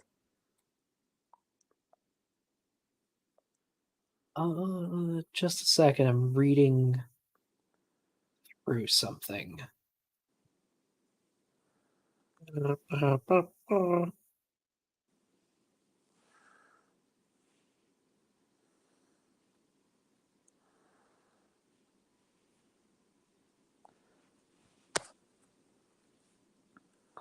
If these young Earthers really believe the Earth is young, they might as well also believe that the events of Sailor Moon happened were actual history.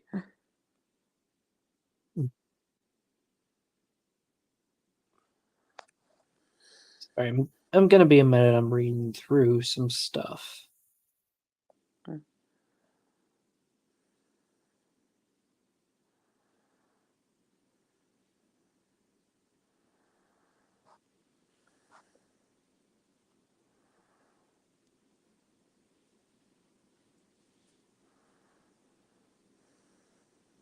Oh, I'm muted. You were. What are we reading? I'm gonna say probably reading through some stuff. If you bring it up on the screen.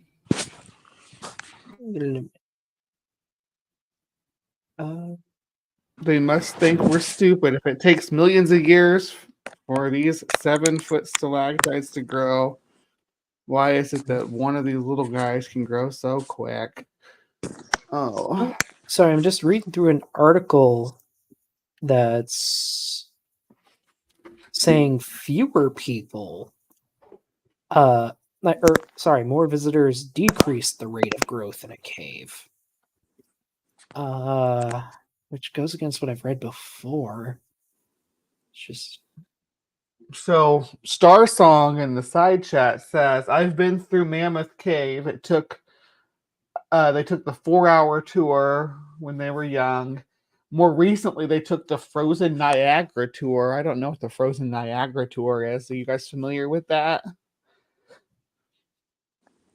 I am not. Let's see. Frozen Niagara tour. Oh, it's a Mammoth Cave tour. Okay, here we go. Okay. Sorry. I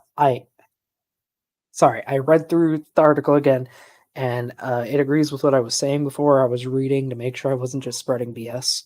So more people in the cave puts out more CO2. More CO2 causes more carbonic acid to form in the cave, which increases, dissolution rates. So how fast stuff dissolves in water, or well, just dissolves in general. So there was more dissolving of calcite, which holds together most of the walls of caves, a lot of rocks. And that excess calcite was dripping onto things and then drying up and being deposited because the temperature in the cave was also higher, partly because a lot more warm bodies in the cave, and also because of lights that had to be used in the cave. They were heating it up artificially. Hello, Maya Adkisson in the chat. Yeah, hello. So more dissolving Hey, Maya. of Oh, lights plus more evaporation equals more growth. So yes, I was right. what about here's a question. What about the oil in people's hands on that railing? Do you think that could contribute to the stalactites being able to grow faster on there? Just I thinking out think loud. I think so your skin oil is hydrophobic, so it causes less water to accumulate in an area. Actually, if people are touching the top of the railing, then that would mean like the water slides down faster, I guess. Yeah, Which less that could likely have something to do to with it. to stick to the top of the rail where people are putting their hands, and more likely to run underneath and hang as droplets underneath, right? Yeah, could be. I'm not 100% sure about that, but could be. Also, yeah, the picture that's been in the background this whole time, I'm pretty sure is AI generated. Yeah. That's Anyway, that's all that. But when you have a cave that people have not been in very much, or at least not a lot of people, the rates are extremely consistent. At least in in a lot of areas where you get the water freezing, like groundwater freezes in the winter, the growth in caves super slows down, and then it speeds up again during spring and summer, slows down again the next winter. So you get these really easily visible, basically varves. I'm not sure. I don't think that's the term we use with stalactites and stalagmites, but it's very visible, and you can just count them. And those dates you get from counting line up perfectly with a lot of radiometric dating techniques. You don't want to use carbon dating though, because all the calcium carbonate in the rock can throw off your signal. So you have to use non-native elements, but you can do it. I think uranium thorium dating is done a lot. Uranium thorium. I think so. Let's see.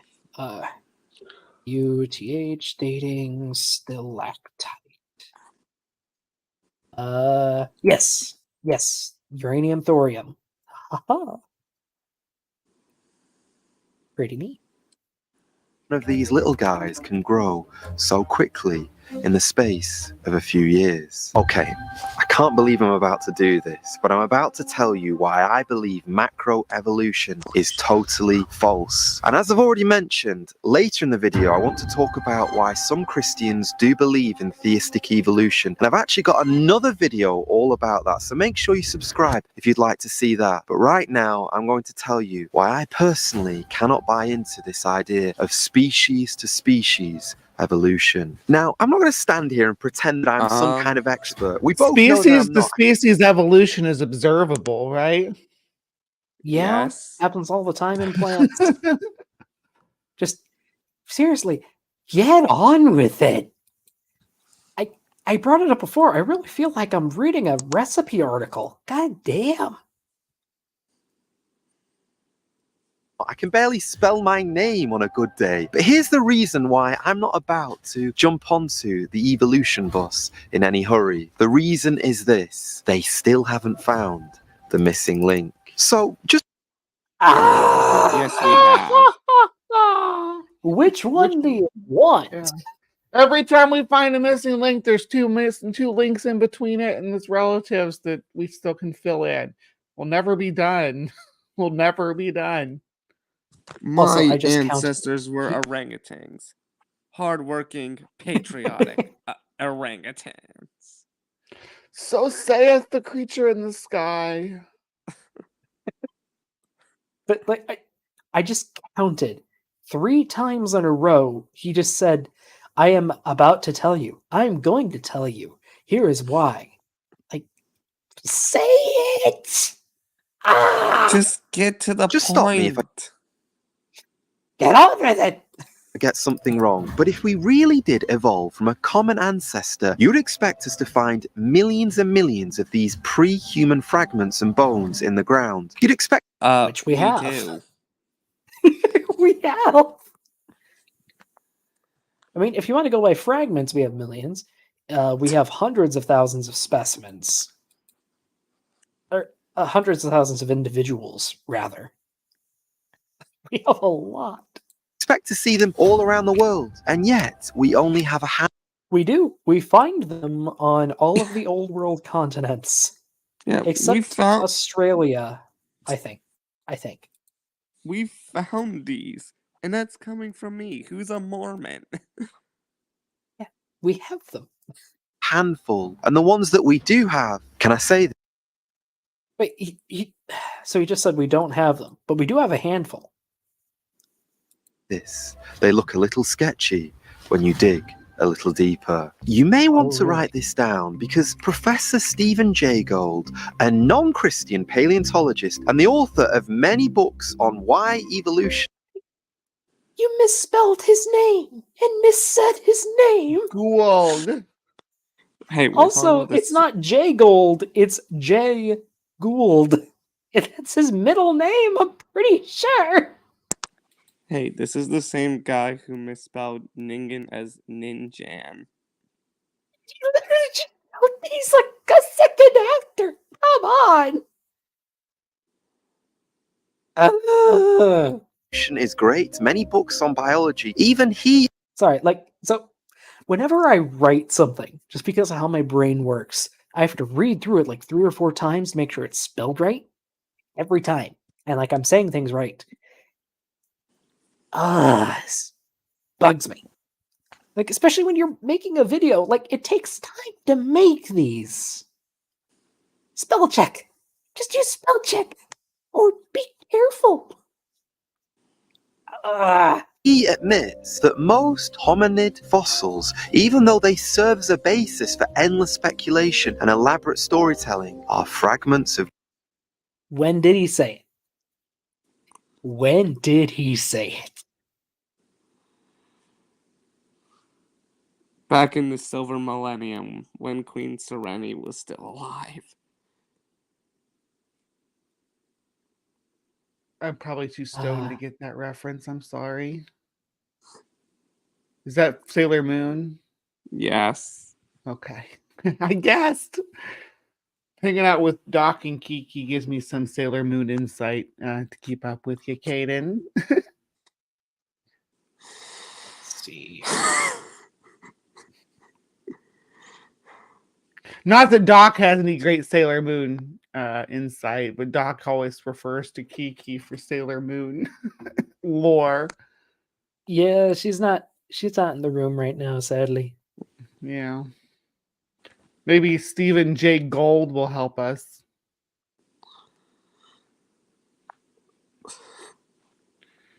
Endless At this point, I wouldn't be surprised if inflation. Kirby here Wow. is holding her captive.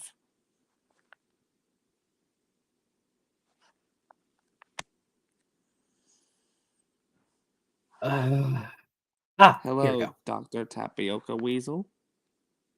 Oh, hey, Tap. Hello, Dr. Tapioca Weasel.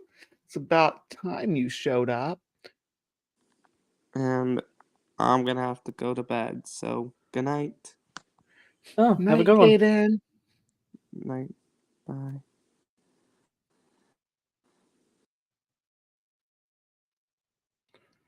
Hmm.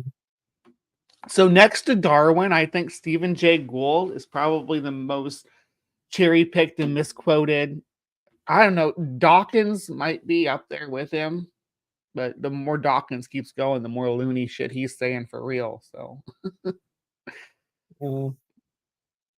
So, are you familiar with Talk Origins?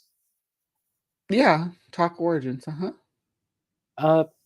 What side of the evolution creation debate do they stand on? I'm not too familiar. They are pro-evolution. Yeah. Okay. They're Because basically a they place go to over this debunk. quote, and I don't They want to read generally their debunk. entire explanation, but the quote is from 1980. Oh. Without reading further for now, you think that might be a little out of date? Yeah, well, it's Gould, so most of the stuff that they quote from Gould will be from the 70s and the 80s. They like to Uh-huh. quote his old stuff when we had less knowledge on genetics, where he was, speaking from what we did know about genetics and DNA and what we did know about ecology and genetic drift and things like that is what it was a lot of his writings were based on in the 70s and 80s. A lot of it was right, but Gould can be wrong about stuff too. It's been 40 plus years since he wrote those things down. So we've come a long way. Mhm.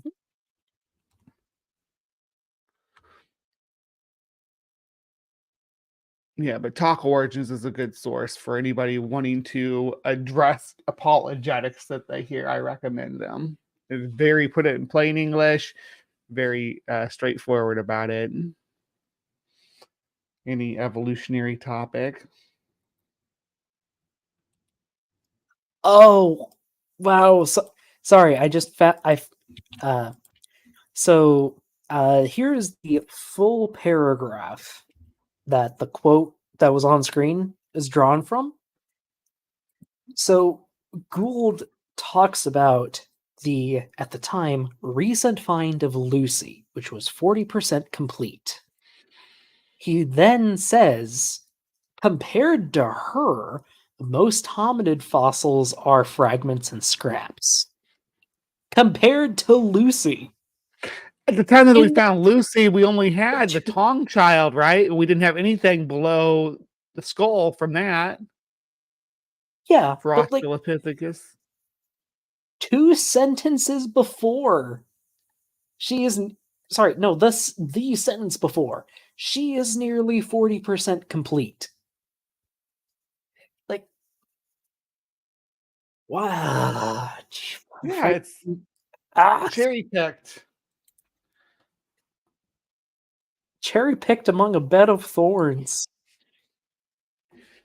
Yep.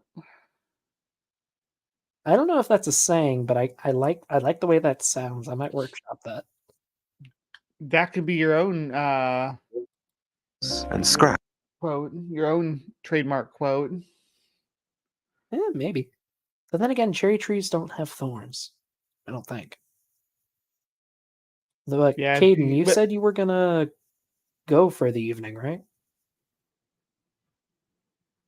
Caden. I think he might have not closed out. I'm gonna close him out. If you're still Bye, here, Caden, Caden. you can say something in the private chat. Otherwise, have a good night, man. Yeah. Then there were two. Because Mark Anyway. couldn't hang with Kirby.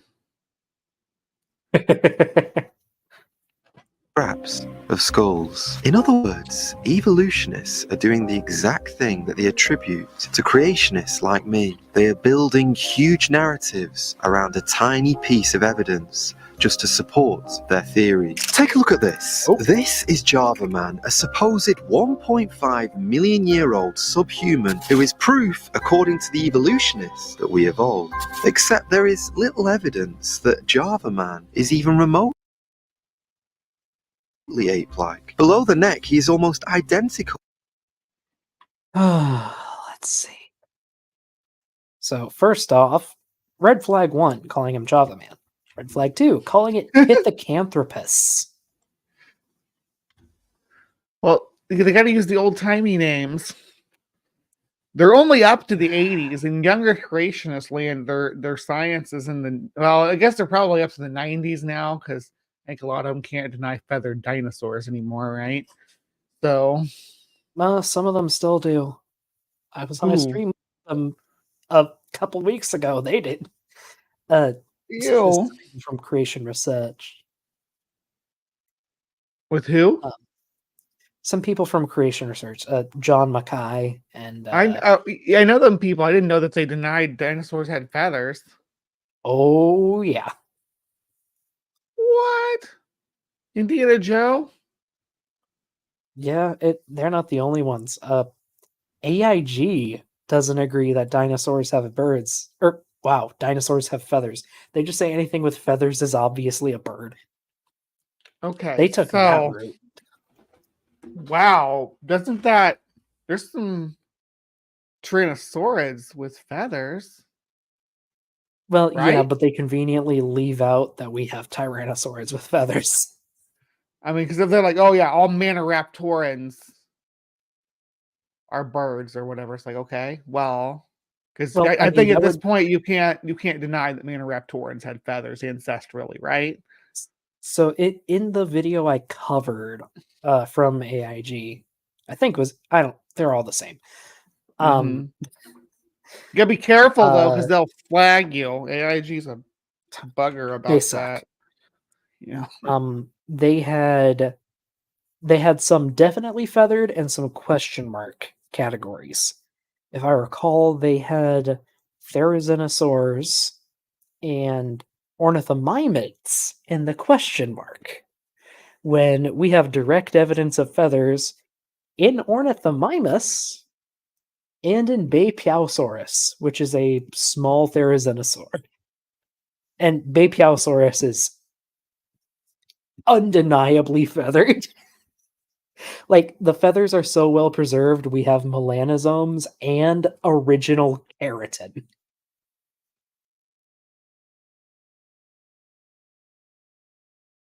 Which is fabulous. So you want to explain Pithecanthropus to us? I don't. That's not a term they use. They haven't used that term since before the 1930s, right? Isn't that like what they called the skull in old timey language? Sure. So where they realized that it was Pithecanthropus. Pithecanthropus, I believe it is just ape man. And it was the original name given to Homo erectus back when they considered it to be its own genus. Since then, we have moved it over to a species within Homo, calling it Homo erectus. Pithecanthropus, I don't think has been used since the early 1900s. Yeah, when this was called I can't even say it. Pithecanthropus. What was Homo habilis called? Or do they know about Homo habilis at this time? I don't. I think Homo habilis was a 70s discovery. Okay. Let's see. Because Homo habilis is the predecessor to Homo erectus. Yeah. Homo habilis So this was before that. Well, I guess was Homo erectus was 1959. okay. Yeah. So Homo erectus was the the world traveler. This was the guy that went to every corner of the earth, and they just assumed that because one skull was found in China and one was found in Europe and one was found in the Middle East and one was found in Africa, that they were all different species, right? We still deal with that with the African group, because Homo erectus had a lot of plasticity in their physical characteristics. Yeah, I'm not too familiar with the history of the genus. But I know today, so in biology / paleontology, there are lumpers and splitters. Oh, Lumpers prefer to say that species / genre are broader categorizations, so we can call a wider range of things the same species or the same genus. Splitters are the opposite. They want to distinguish different groups they want to distinguish things as different. it sounds like the difference between taxonomist and taxonomy and cladistics, right? Or phylogeny and Linnaean branching. It's more complicated, and both sides of the argument have their merits. Honestly, I go with I'm more of a lumper than a splitter, but it depends on the group. Well, as far as the ecologically, you kind of have to be a lumper because you don't actually see the gradients in real time. So if you're talking on an ecological scale, you look at what's there, and that's definitely going to be lumps. Yeah. But like on a temporal path, it looks a lot different, right? Yeah, it's complicated. But with Homo erectus, I off the top of my head, the Dmanisi specimens, which are a group of Homo erectus found in, I think it's the Middle East / Western Asia.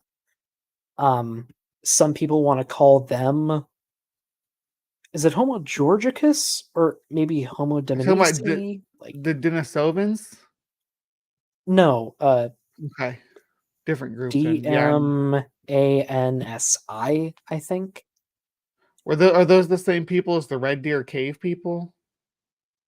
I don't think so. They were found in a flood deposit, I think. Yeah, I that's not ringing a bell for me. Not but saying that yeah. But like they're different enough that some people want to have them be their own species or subspecies, whereas others say Homo no, georgica within or Homo sapien georgica. They want to do a subspecies, something like that. Especially with humans, things get complicated. Yeah, the important thing to remember is species aren't real, right? There's like it's not a real thing that exists. It's something that humans create to identify a group of organisms that are closer related to each other than they are to something else, right? And that's a species, and then you'll have that species will be closely related to another species, and they are to everything else. That'll be a genus, but it's just cladistics nested within each other, more related to who as you go back. And here are the Dmanisi hominids. Yeah, I think it is Homo georgicus that some people want to put them in, like their own separate species. And whenever I see this particular skull, I think it's Dmanisi 5. Yeah. Look at that jaw. It looks just like the Skyrim skulls. Yeah. Man, I wouldn't want to get bit by that dude. Look at that jaw.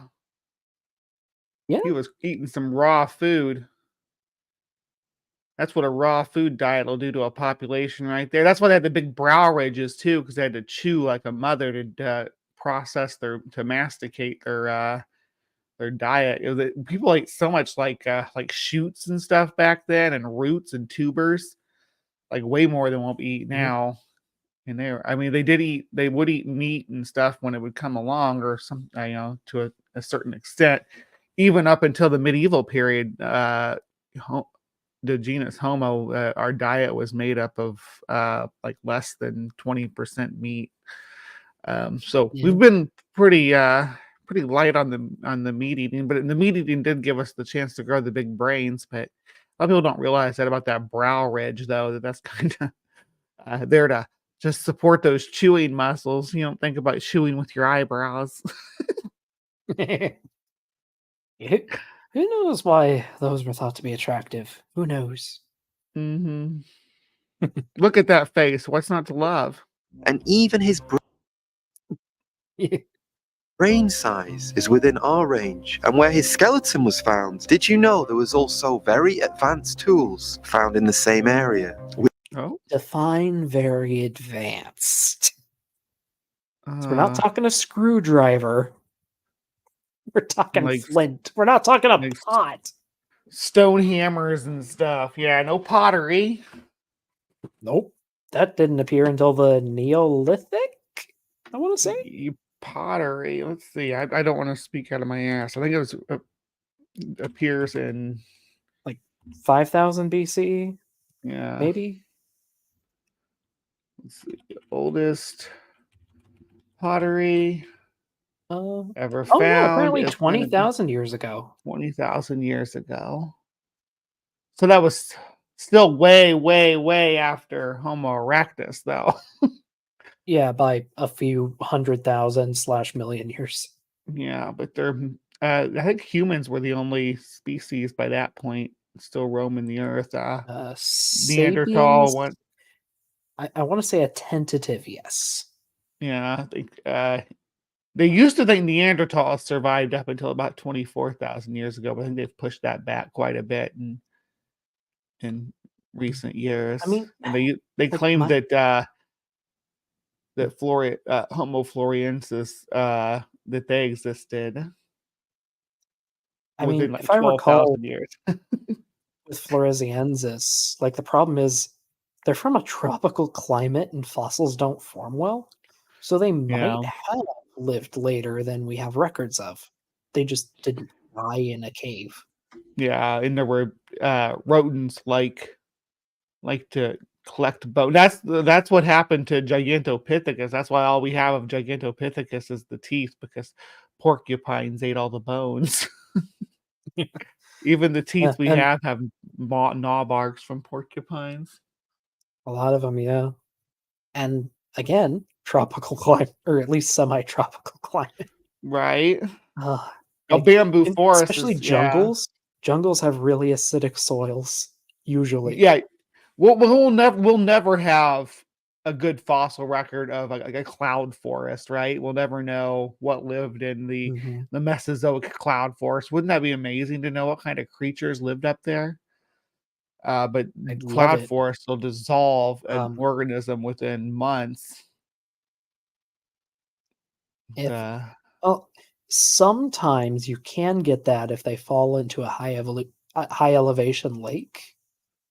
yeah, But that's about the only place you're gonna get good preservation. that's the only But way that we one have of a those lot in of China, forest actually. species. Yeah, Like, if I recall, Eutyranus, the specimens we have, I think they're hypothesized to have died in a high mountain lake. yeah. I wonder, because there wouldn't be as big, like the big giant animals that we have, right? They're all from like plains in grassland, or not grass. Well, some of them are grasslands, but obviously the dinosaurs didn't have grasslands. I mean, But would mammoths used to live on steppes. yeah, the The big mammoth thing is steppe. mountains don't preserve fossils well most of the time. No, whatever's on the mountain gets washed down to the valleys sometimes. That's about it, right? Or like you said, high elevation lakes, maybe some Lagerstätten and a still body of water with low oxygen. Yeah. I'm trying to think of other. What I always, and I think I've told you about this before. One of the things that I lament so much is that, like island biomes, right? You know how it's just things like the Galapagos, for instance, have only been exposed for a few 100,000 years. How unique and bizarre that biome is. How many times throughout the history of Earth, little islands like that have been populated by bizarre creatures that we'll never ever know about, because those types of environments are not left behind. They just disappear into the ocean forever, leaving no traces of the organisms that thrived there. And we'll never ever know what they were like. There's no way to pull that information back up, and it makes me so sad. Maybe someday we'll invent time travel, but if we know what we're doing, we should stop people from using it. Whatever falls in the Lake Superior should fossilize fairly well. Yes, Lake Superior, like all the Great Lakes, like they're very deep and very still at the bottom. They're perfect. There's a lake. I followed like captology stuff on Facebook, like groups and stuff about decaying animals. And there's lakes in Montana where things that fall in there will stay preserved for like right underneath the surface for years. Like a cow falls in the water or something, it'll be perfectly preserved there for years on end because the water is so cold. And if any part of it gets exposed to the surface, that scavengers might come and land on it and pick at that, but they won't go under the water to get it. Yeah, and especially especially with very deep lakes, especially if there's very little water movement, there's no oxygen at the bottom, or at least next to no oxygen. This is true for most deep lakes. So you have very, very low rates of decomposition, if any at all. And you can see right down to the bottom. It's crazy. But what's that lake in the mountain pass up in Central America? Go ahead. I'm sorry. Oh, I didn't hear. There are flooded caves in Central America, and I know at least a few of them. Like we found tens of thousands of year old humans. What's that? What's that lake in? It might have been the Hindu Kush, but there was a lake with like an army at the bottom of it. I don't know off the top of my head. Let me see.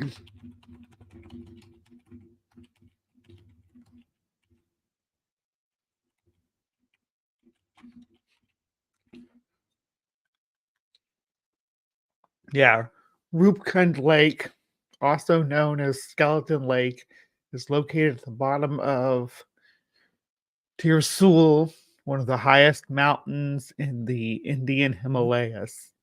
In 1942, Indian forest official H.K. Madwal discovered hundreds of human skeletons in and around the lake. The lake has since become the resting place of up to 800 skeletons, and the mystery of who they are and how they got there has become increasingly complex.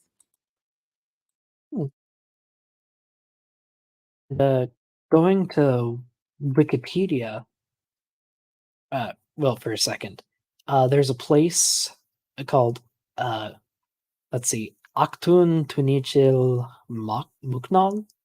Not sure if I'm saying that right, but the Cave of the Crystal Sepulchre. Sounds made up. No. Apparently it's in Belize, and there's several human remains scattered throughout, including this one, which is apparently covered in calcite. That's kind of wicked looking. There's a cave in Europe somewhere where there's a Neanderthal that's like quartzed into the wall. He's not upside surprised. down. He's upside down. What's the name of that? We get into tangents. So you get me and Doc on a stream. We're going to be going and off on our little rabbit holes of archaeology and paleontology. Of course, like that's what the show is for. Oh dear. Which leads us to believe that Java Man was much more intelligent than we are being told, and he was likely just a fully formed human being, just like you and just like me. You've probably already heard of Neanderthals, but the same story goes for those guys. Their remains are often found next to fashion tools, and new research is even claiming that Neanderthals were the first artists who were able to paint these old cave paintings. But the artists that we have today, what do? Well, they portray Neanderthals as very primitive ape-like creatures. Like, this one is literally in the thinker pose. Like, Here, no. share this real quick. I want to. Sharing? Yeah, this is the guy I was talking cool. about. Altamura man is what they called him. Everybody was some kind of man back then, something man, but he's like stuck in the quartz in this wall, and it's freaking awesome. I mean, what a way to be preserved, right? Like covered in basically earth diamonds for all eternity. All the bumps are kind of freaking me out. Yeah, well, if you have a certain phobia towards that, yeah, I could see it, but it's quartz crystal. They're like crystals growing on the skull. I like quartz crystals. It's just it makes looking at it makes me think of bone cancer and yeah, like growths on the bones. Yeah, that's gnarly stuff. Check that out. That is so cool. I don't know if it's the lighting or what. I know you're getting disturbed. To me, it's like really cool. It's like when you do really cool. When you do dinosaur bones and stuff when you're at work, or at your I guess what you say, it's a volunteer or internship or whatever. But do the dinosaur bones ever have cancer on them that looks like that? Not necessarily like that, but we do have dinosaur bones with cancer. I'm saving this image. That's badass. I'll take it off the screen though, so you don't have to look at it anymore. Thanks. Yep, here's an example of bone cancer in a dinosaur. This is from a Centrosaurus. We also have them in duck-billed dinosaurs, which, I mean, it probably helps that we have way too many duck-billed dinosaurs. And for every duck-billed dinosaur, how many teeth is that? I think it's a few hundred to a few thousand per animal. Oh boy. But they're so tiny though. We have it.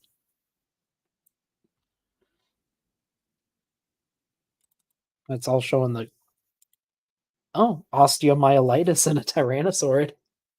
Oh, is that Sue? That might be Sue. I mean, I wouldn't be surprised if it is. Sue was covered in injuries. Well, Tyrannosaurs, I mean, at risk of sounding like I'm personifying them, they were pretty gladiator. They were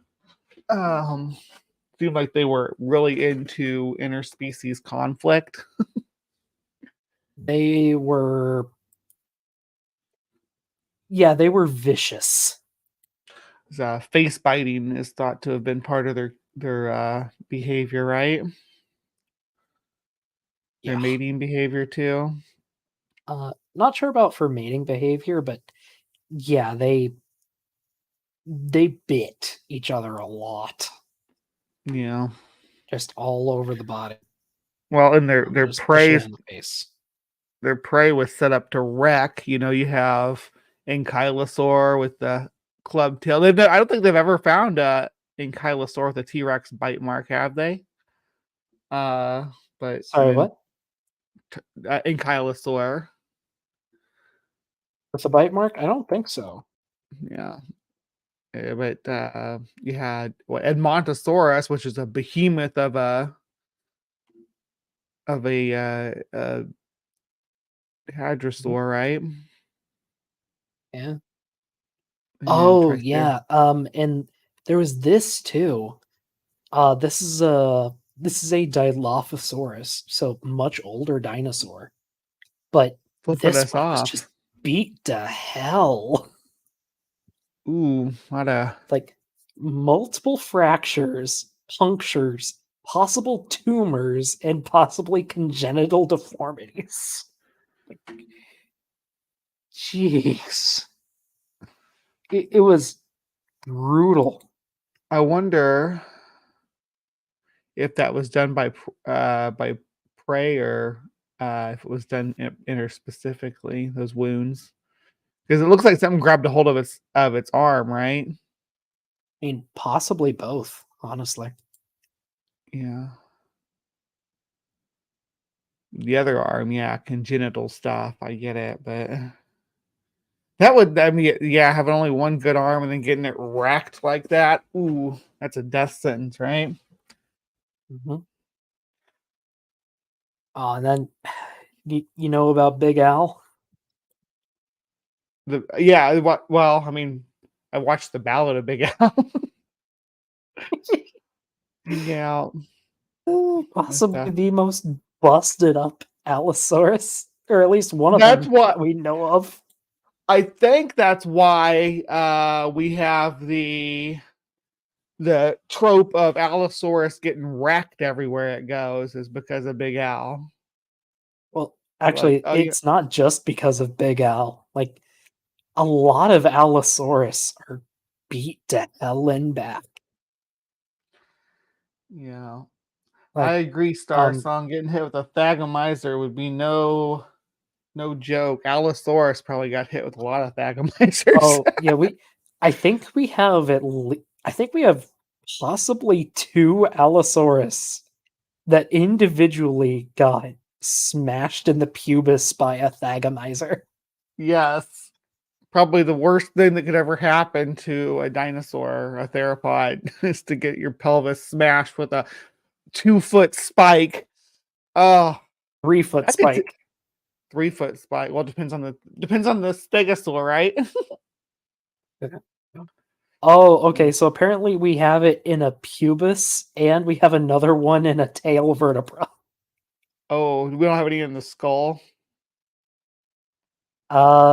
Not that I know of, but I wouldn't be surprised. That's wild. Yeah, here's the Thag- tail vertebrae, and then here's the pubis. Like they're just Ooh. and like they have common injuries too. Like injuries we see in a lot of individuals are stress fractures in the feet. Like just a lot of them have toes that have basically the toe equivalent of shin splints. Yeah. Like just fractures Well, they were. going throughout. We think they were highly cursorial, right? Uh Um. yes, but actually the main hypothesis for why is that they would like hold food down with their feet and then yank it up with their heads, and that might Oh, cause like a lot of stress on the feet.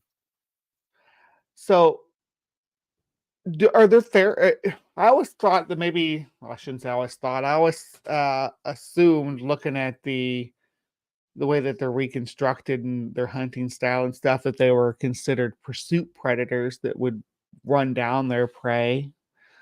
Um, and to me, that Um, makes me think dragging it down by its haunches as it flees and things like that. I mean, But honestly, I'm not sure. I don't know what the consensus is on their hunting strategy, because I but mean, I know we they weren't. find. Oh, good. I said we know that they probably weren't anyway. Like proper pack hunters, right? If anything, mob hunters like a Komodo dragon. But with those Most legs, likely not pack hunters. Yeah. Yeah, with those legs, pursuit seems like a good tactic. But Or even like, bullying smaller animals off their prey, but I mean, I do know that we find their bite marks on everything, and did they you are find their bite marks on Maya frighteningly common. Atkinson?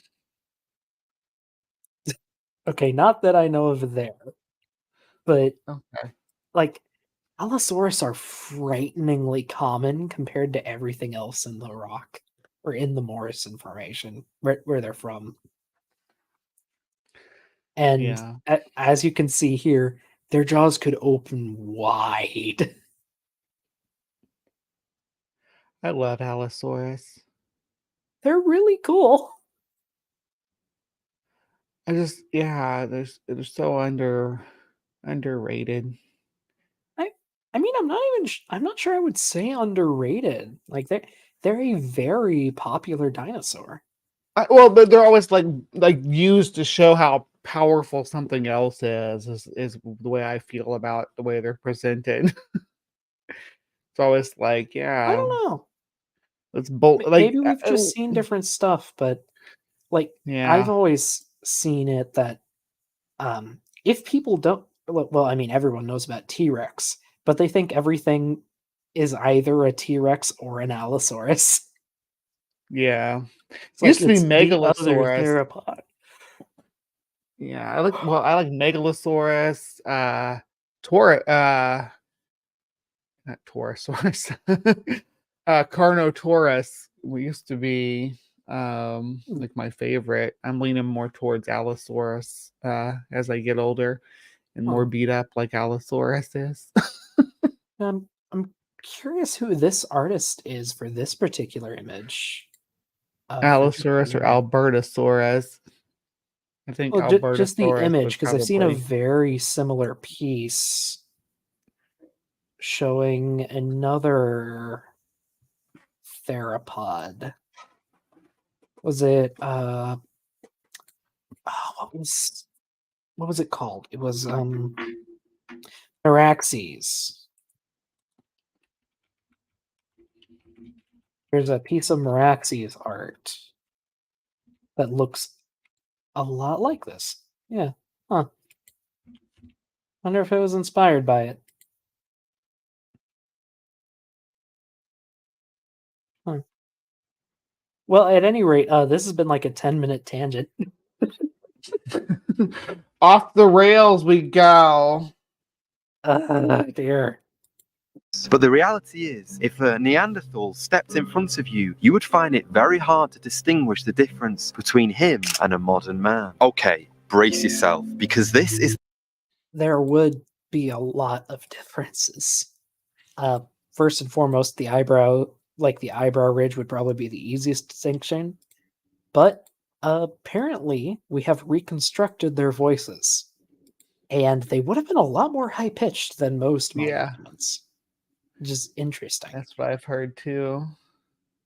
The brain's also just wired different. So yeah. is the part where the missing link bandwagon really starts to fall to pieces. Meet Lucy. Lucy is probably one of the most famous examples that the evolutionist will hold up when they say we want to prove the missing link. What they don't tell you is that in Lucy's skeleton, which is preserved at the National Museum of Ethiopia, one of the fossils, which is supposed to be part of one of the bones of Lucy, was tested and has come back as a baboon's. Yes. It was a Ah, baboon vertebra mixed in. But you know what? We realized it didn't belong to the original skeleton, and it encouraged us to be more careful, and every other bone was examined after that find and all found to be from the same skeleton. Like this kind of stuff happens.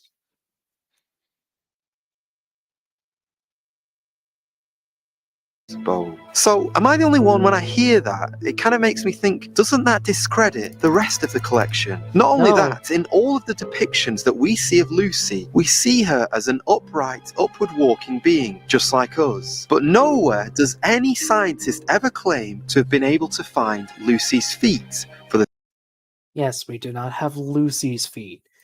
However, we do have every other relevant part of her skeleton. And we have the feet of other Australopithecus. Right. They're gonna make a big. He's about to make a big deal about other parts of her being found, like far away or whatever. And it's not that anybody ever said those were just specifically Lucy's other parts, but I digress. for the skeleton. So it's actually a little imaginative to put Lucy standing tall on 2 feet. And what's even crazier is that the Journal of Nature released an article which stated that they had studied Lucy's hand bones. And what did they find? They found features that are associated with knuckle walking. So come on, Joe, what? So, features associated with. Yes. Correct me if I'm wrong. I think the current consensus is that the common ancestor of chimps and humans were knuckle walkers. Or am I wrong? Well, the idea of knuckle walking evolving separately from the common ancestor of humans and chimps is, I think, is the primarily accepted model, right? That chimps ancestors evolved knuckle walking after splitting from Homo, or after splitting from Australopithecines. Because our ancestors don't seem to have ever knuckle walked, as far as we can tell. Right. Well, I don't know. I can't remember. And our hands were what it looks like is we have hands ancestral to brachiation, and feet ancestral to branch walking before we developed a cursorial habitat. As far as I know, that's the current consensus on our morphological evolution. But I'm definitely welcome to hear cases otherwise. I don't remember off the top of my head. Maybe I need to re-binge watch Gutsick Gibbon videos. But I could very well be quoting a minority opinion too, but that's what I thought was the current consensus. So I will concede that. But I think that where I got my information is from some Gutsick Gibbon stuff. So there's that. Yeah. I trust Erica. Yeah. I trust Erica with my monkey heritage every day of the week. All right. So, at least according to Google, she possibly had wrists that could lock into place. Like, let's see, this is 2002. That tells me you don't want to get punched by Lucy. She'll knock you out. She'll lock that wrist and just whop. You won't know what hit you. You don't want to get hit by a chimp anyway. I couldn't imagine getting hit with that strength, but in a locked punch. I don't know. The only thing I'm finding, or do you at think, least on a cursory glance, is one article from Science News from 2002. So I don't know the source of this. Do you think that Australopithecines were stronger than humans? Or weaker? Probably stronger. So there is, I forgot what it is exactly, but there is a difference in the way muscles, or maybe it's just myofibers in The- most other primates and humans are formed. Well, we So have like this other motor twitch muscles or whatever, right? I think that's what they're called. more slow twitch, Slow I twitch. think. Okay. So That allows us to other do apes are minute better at things. strength, but modern humans, um, modern human muscles are better refined for more delicate, purposeful movements rather than Yeah. quick reactions. So I think Australopiths would be somewhere in between there, right? Yes, With although like we don't have as much evidence for tool use, which would probably be a considerable factor in the evolution of more slow twitch fibers, I think. yeah. Well, I mean, there's going to be behavioral precursors to tool use, though, right? They'll be using snake Yeah. like sticks and stuff, and small stones. Yeah. And Um, more than tool use, I should say tool manufacturing. yeah. Is- Like I could see Australopiths using rocks to bash apart bones to get like marrow and stuff inside, and not leaving it, and Yeah. that not being considered necessarily tool use in the sense that they're crafting the tools, but definitely tool use in the sense that they're using another object to or functionally. like sticks or grass to hunt for termites, like modern chimps do. Mhm. Or grubs or anything like that. Yeah, but I'm not sure. I'm not an expert on human evolution, but I find it You know, fascinating. humans aren't the only species that's mastered the use of fire. We're just the only species that's learned how to make it, right? There's birds that'll pick up burning brands of wood and drop them into grass to start a grass fire and drive all the little creatures out, and then catch them as they flee. Yeah. So, that's the kind of tool use that doesn't get documented, right? That's the kind of tool use that we could have Well, seen in it, Australopiths. They could have, doesn't leave evidence behind as readily. Yeah. but like Australopiths could have used natural fires, they Mhm. maybe even learned how to kindle them long before we learned how to make them. Yeah. Oh, Star Song points out that crows use cars to crack nuts. That's true. That'll make a cop shoot at it.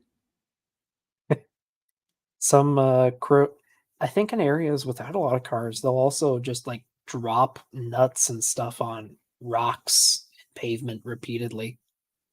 Yeah, Like, they'll drop nuts on like the where people drive so that the cars fall drive over them.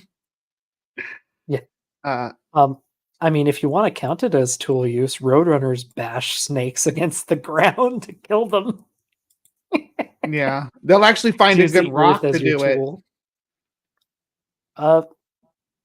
I think they will just bash them against the dirt if they have to. Ooh, I'm though. thinking of And it's I'm funny thinking to of see. Siriemas too. I'm not thinking of Roadrunners. They do the similar thing though. Siriemas also stomp their prey. So, but there's videos on YouTube that you'll Or get a is copyright that a strike for if you share them. But it was Siriemas smashing the lizard toys on the rocks to get treats.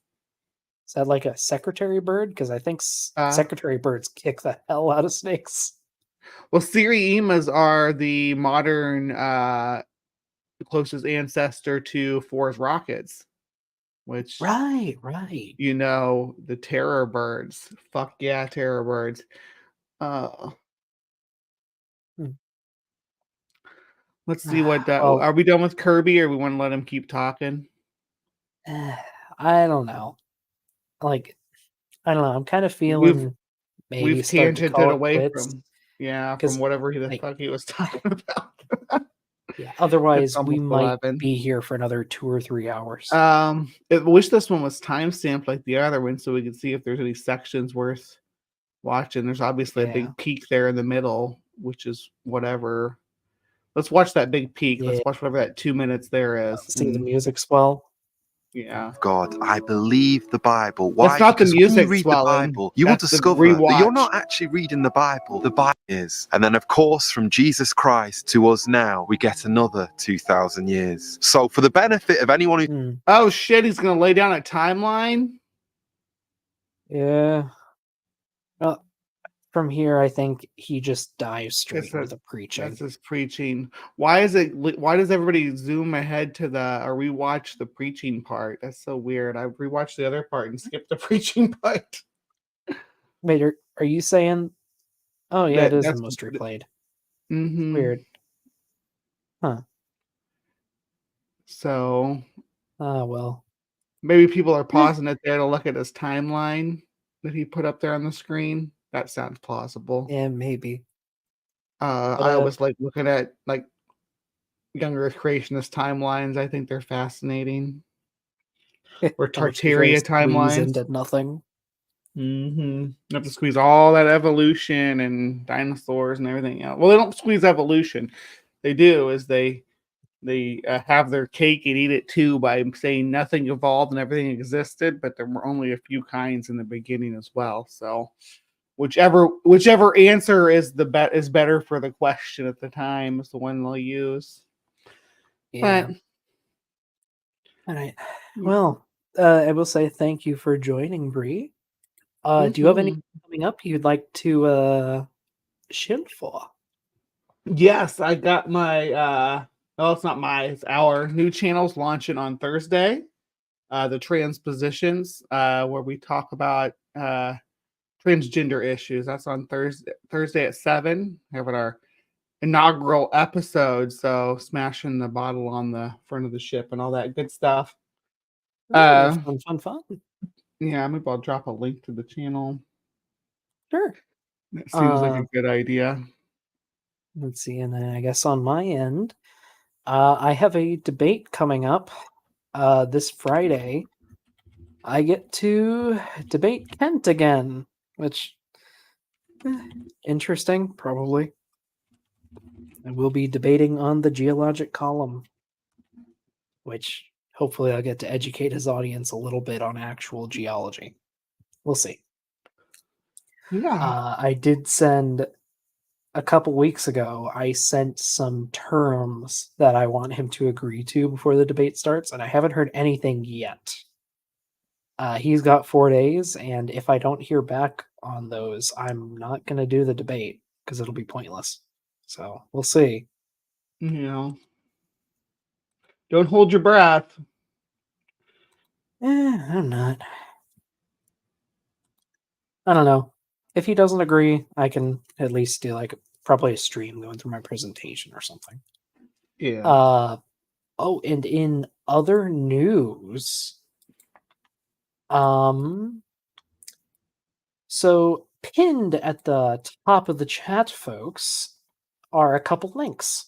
The first link is to the StreamYards, but we're going to be closing down soon, so don't need to worry about that. The other one is a GoFundMe link. So for those who don't know, I am currently trying to raise some money for a little expedition this summer. I want to find the words. I want to try to find the original location that some dinosaur fossils I'm working on are from. And I also want to go out there to try and find some fossils that I can donate to my university for their teaching collection because they are woefully lacking, at least on fossil material. So yeah, I want to expand their collection. I want the experience of organizing an expedition and carrying it out. And yeah, if it goes through, I'll be out there for 2 to 3 months, which is a lot, but should mean I should be able to get a lot done. And if you donate, I'm not going to be making any money from it. Whatever I don't use will be donated to the university to expand their teaching collection. The university is Iowa State University. For anyone who doesn't know, I'm in Iowa. Not a big surprise. And if I don't reach the goal, because GoFundMe doesn't refund if you don't meet it, if I don't reach my goal, then whatever I make will be donated to expanding the teaching collection. Which, even if I only make a couple hundred bucks, that can get a lot of really good models, at least. But yeah, the link is pinned up there. It's also in the description if you're watching the VOD for this. Any help would be very much appreciated. Thank you. You have any last words, Bree, before I close? No, be kind, take care, and we'll see you next time. Yeah. See y'all later.